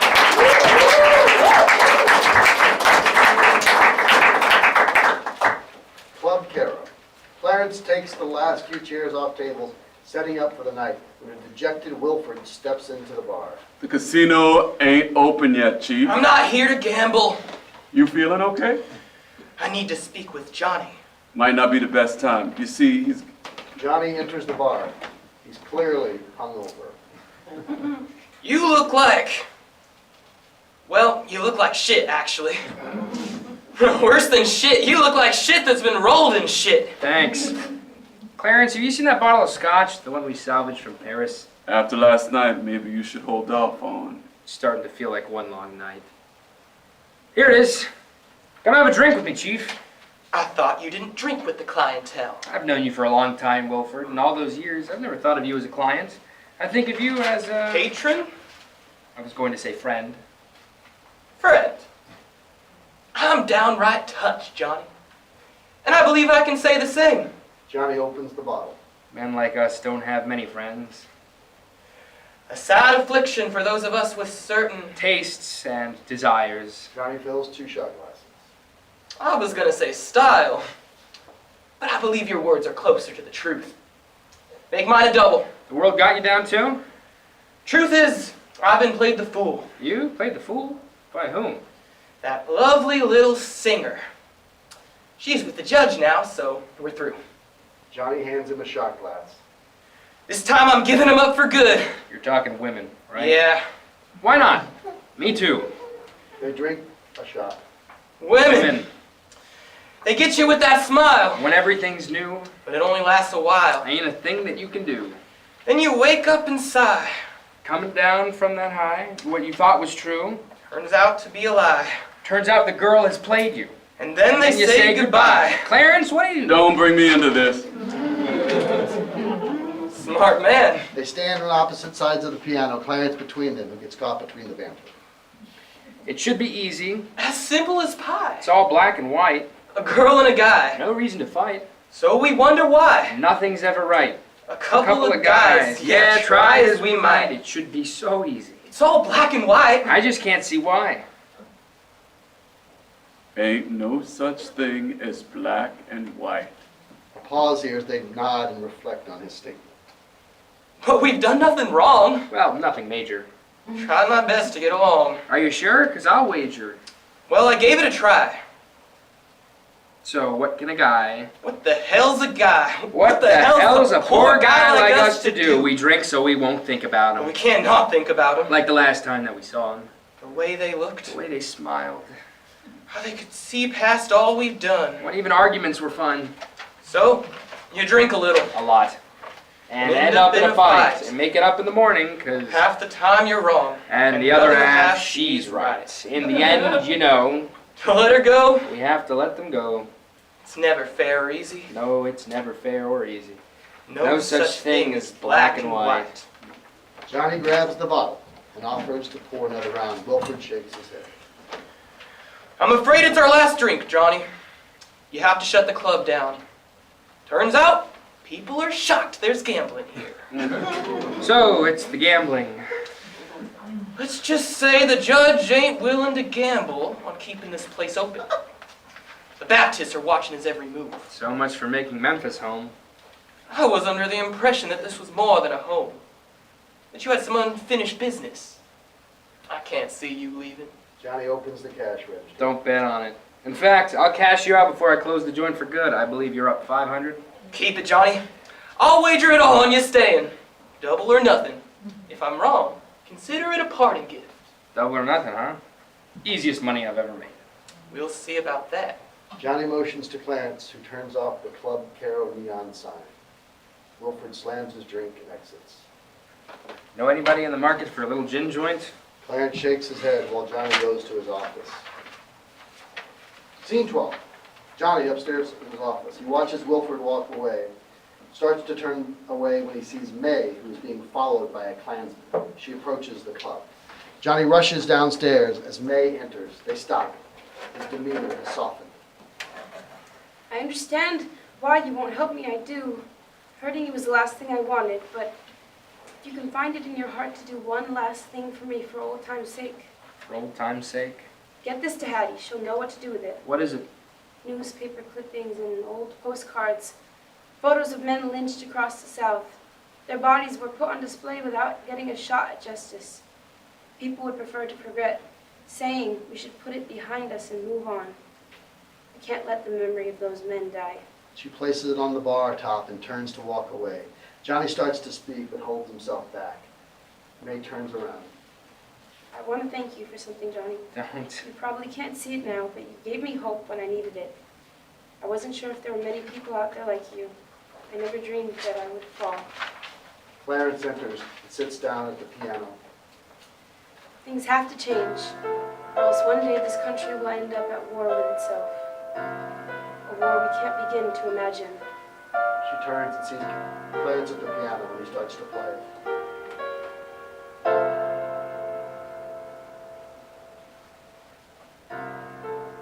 When we met, I could see a man who wasn't free, blamed himself, couldn't hide from the pain deep inside. But there was more than from the start. Saw a man, felt his heart, a special, wonderful heart. It wasn't what I planned, but when I saw you looking at me, I wanted to jump into your arms. There was something coming alive inside me, a new connection I didn't think could be.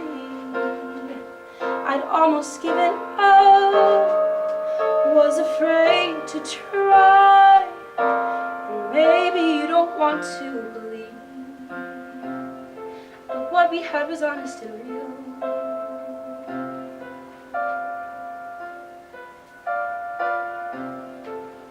When we met, I just knew not a thing I can do. I pushed back, tried my best, heard your voice, was obsessed. Wanted to find a place for us, make a life, build that trust. I pictured you as mine. I'd forgotten what was buried deep inside me, a lost connection to the man that was me, was ready to give up, unwilling to try. It took both of us to finally see what we needed was to heal.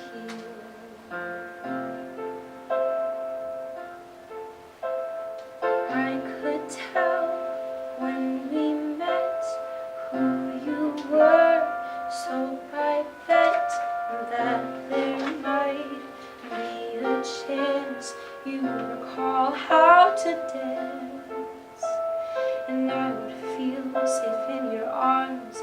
You were calm, so much charm, so strong, and certain of us. She reaches her hand out to Johnny. Dance with me, Johnny. Dance with me and I'll stay with you forever.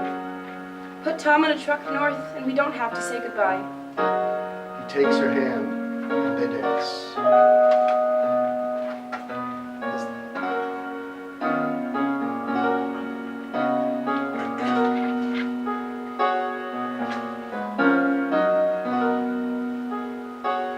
As the dance comes to an end, Johnny finds himself near the door. He sees the Klansman's silhouette. He turns to May and smiles before stepping to the bar and opening the cash register. Lock up the joint, will you, Clarence? Looks like I'll be gone for a while. Maybe forever. If I don't make it back, well, the way I see it, you've earned this place. Make it your own. The Klansman departs as Johnny empties all the cash into a briefcase and adds the folder from May.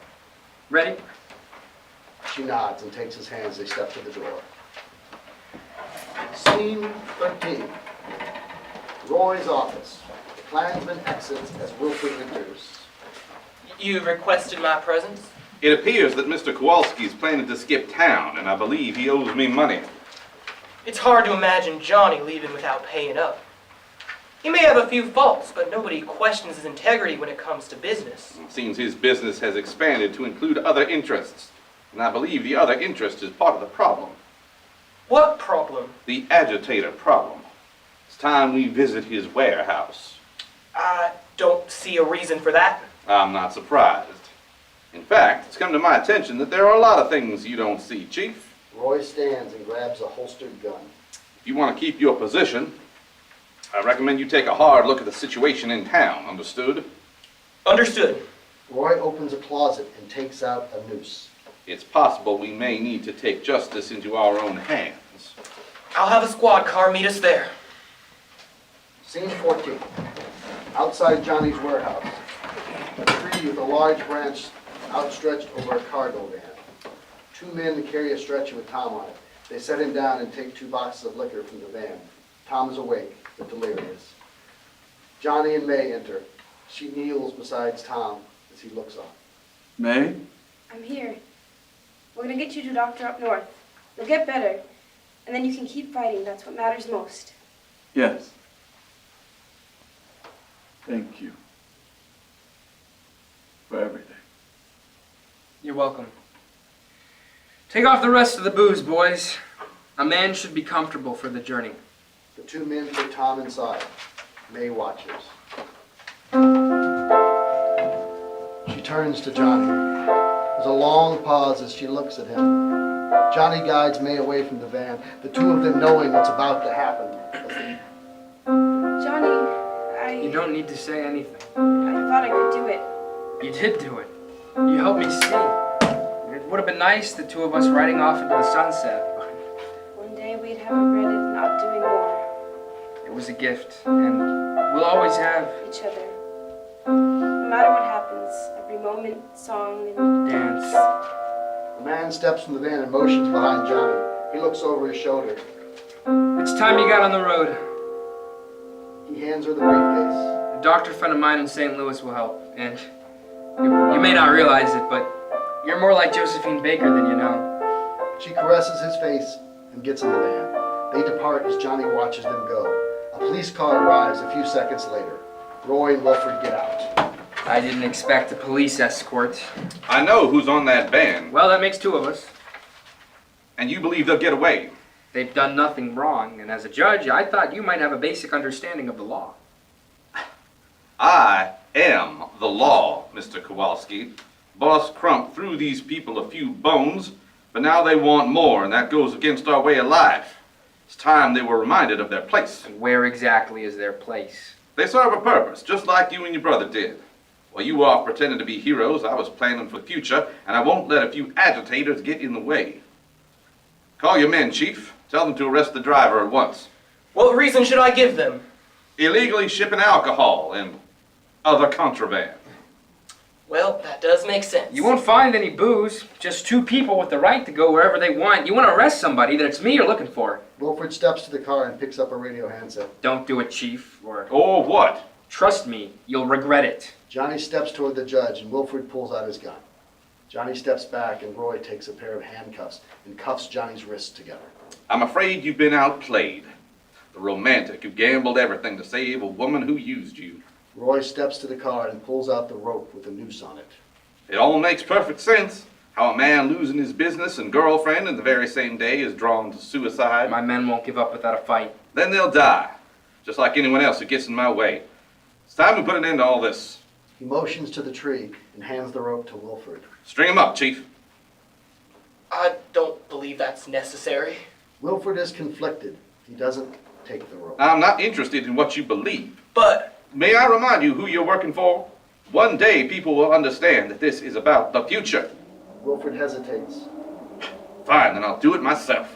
Roy takes the noose and starts to throw it up over the tree, but Wilford shoots him instead.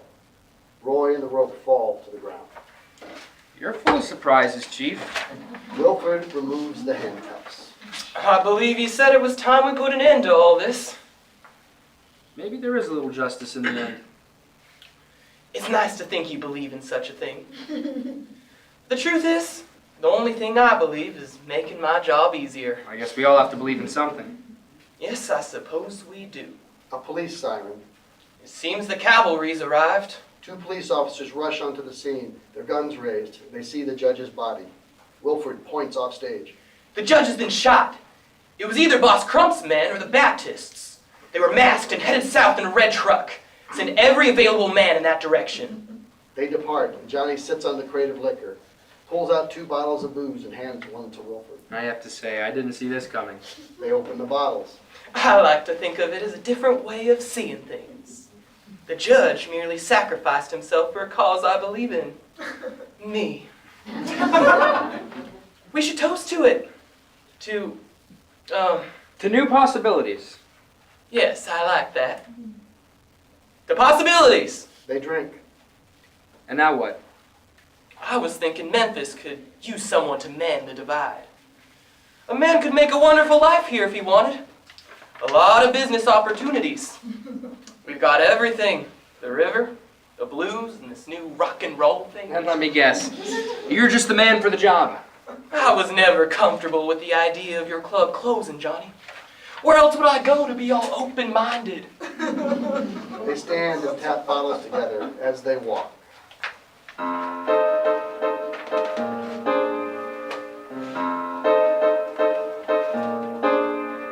A friend once told me, balance is the key.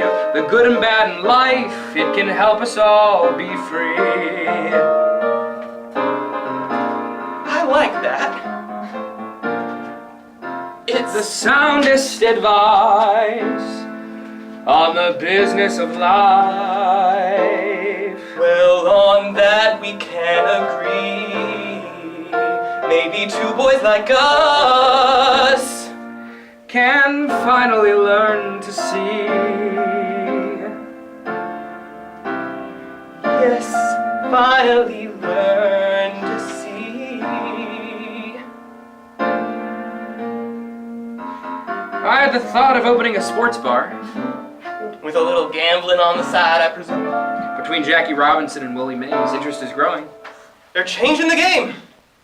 Consider my $1,000 as your first investment. I believe it was 500. Double or nothing, Johnny. Double or nothing. I should really quit gambling. Have you considered a name for this new joint of yours? Yeah. Thought I'd call it Jimmy's. Jimmy's. I like that. They walk off stage as the lights dim into a spotlight on a single piano where Clarence sits. Clarence plays a few notes as the lights for the Club Cairo sign come on. People enter, and the salesman is the last to enter, dressed very differently.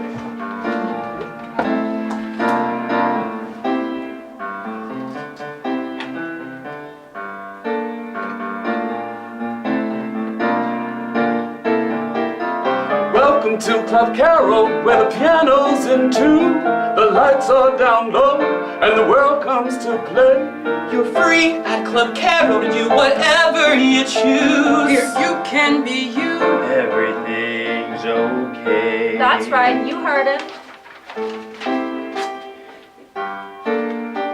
It's everyone's oasis, a place with no control.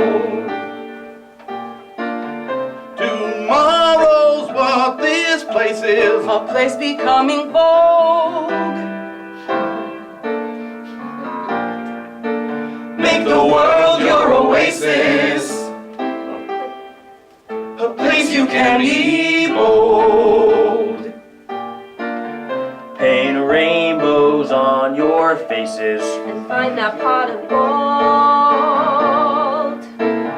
Say goodbye to the blues, stand up and have a say. It's time to share the news. We're not going away. Tomorrow belongs to everyone, and tomorrow starts today. We've come here to stay. Tomorrow belongs to everyone. Don't forget you have a say. Tomorrow belongs to everyone, and tomorrow starts today. Tomorrow starts today.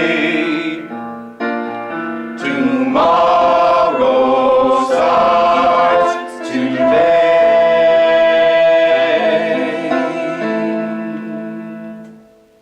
The end.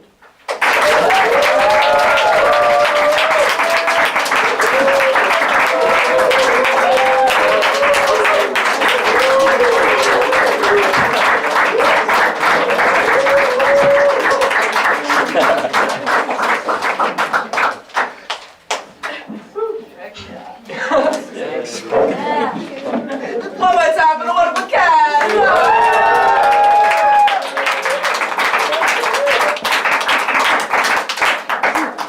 Wow,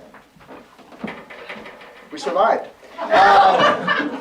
Yeah, it's been a long run, and you know it's not bad for 6 days. Appreciate you guys being here. Open to any inputs, advice. You know, we have taken copious notes ourselves, but everything that we can get to help make it better and go forward, that's what you're here for. So thank you again for coming, and have a marvelous night. Remember, tomorrow belongs to everyone.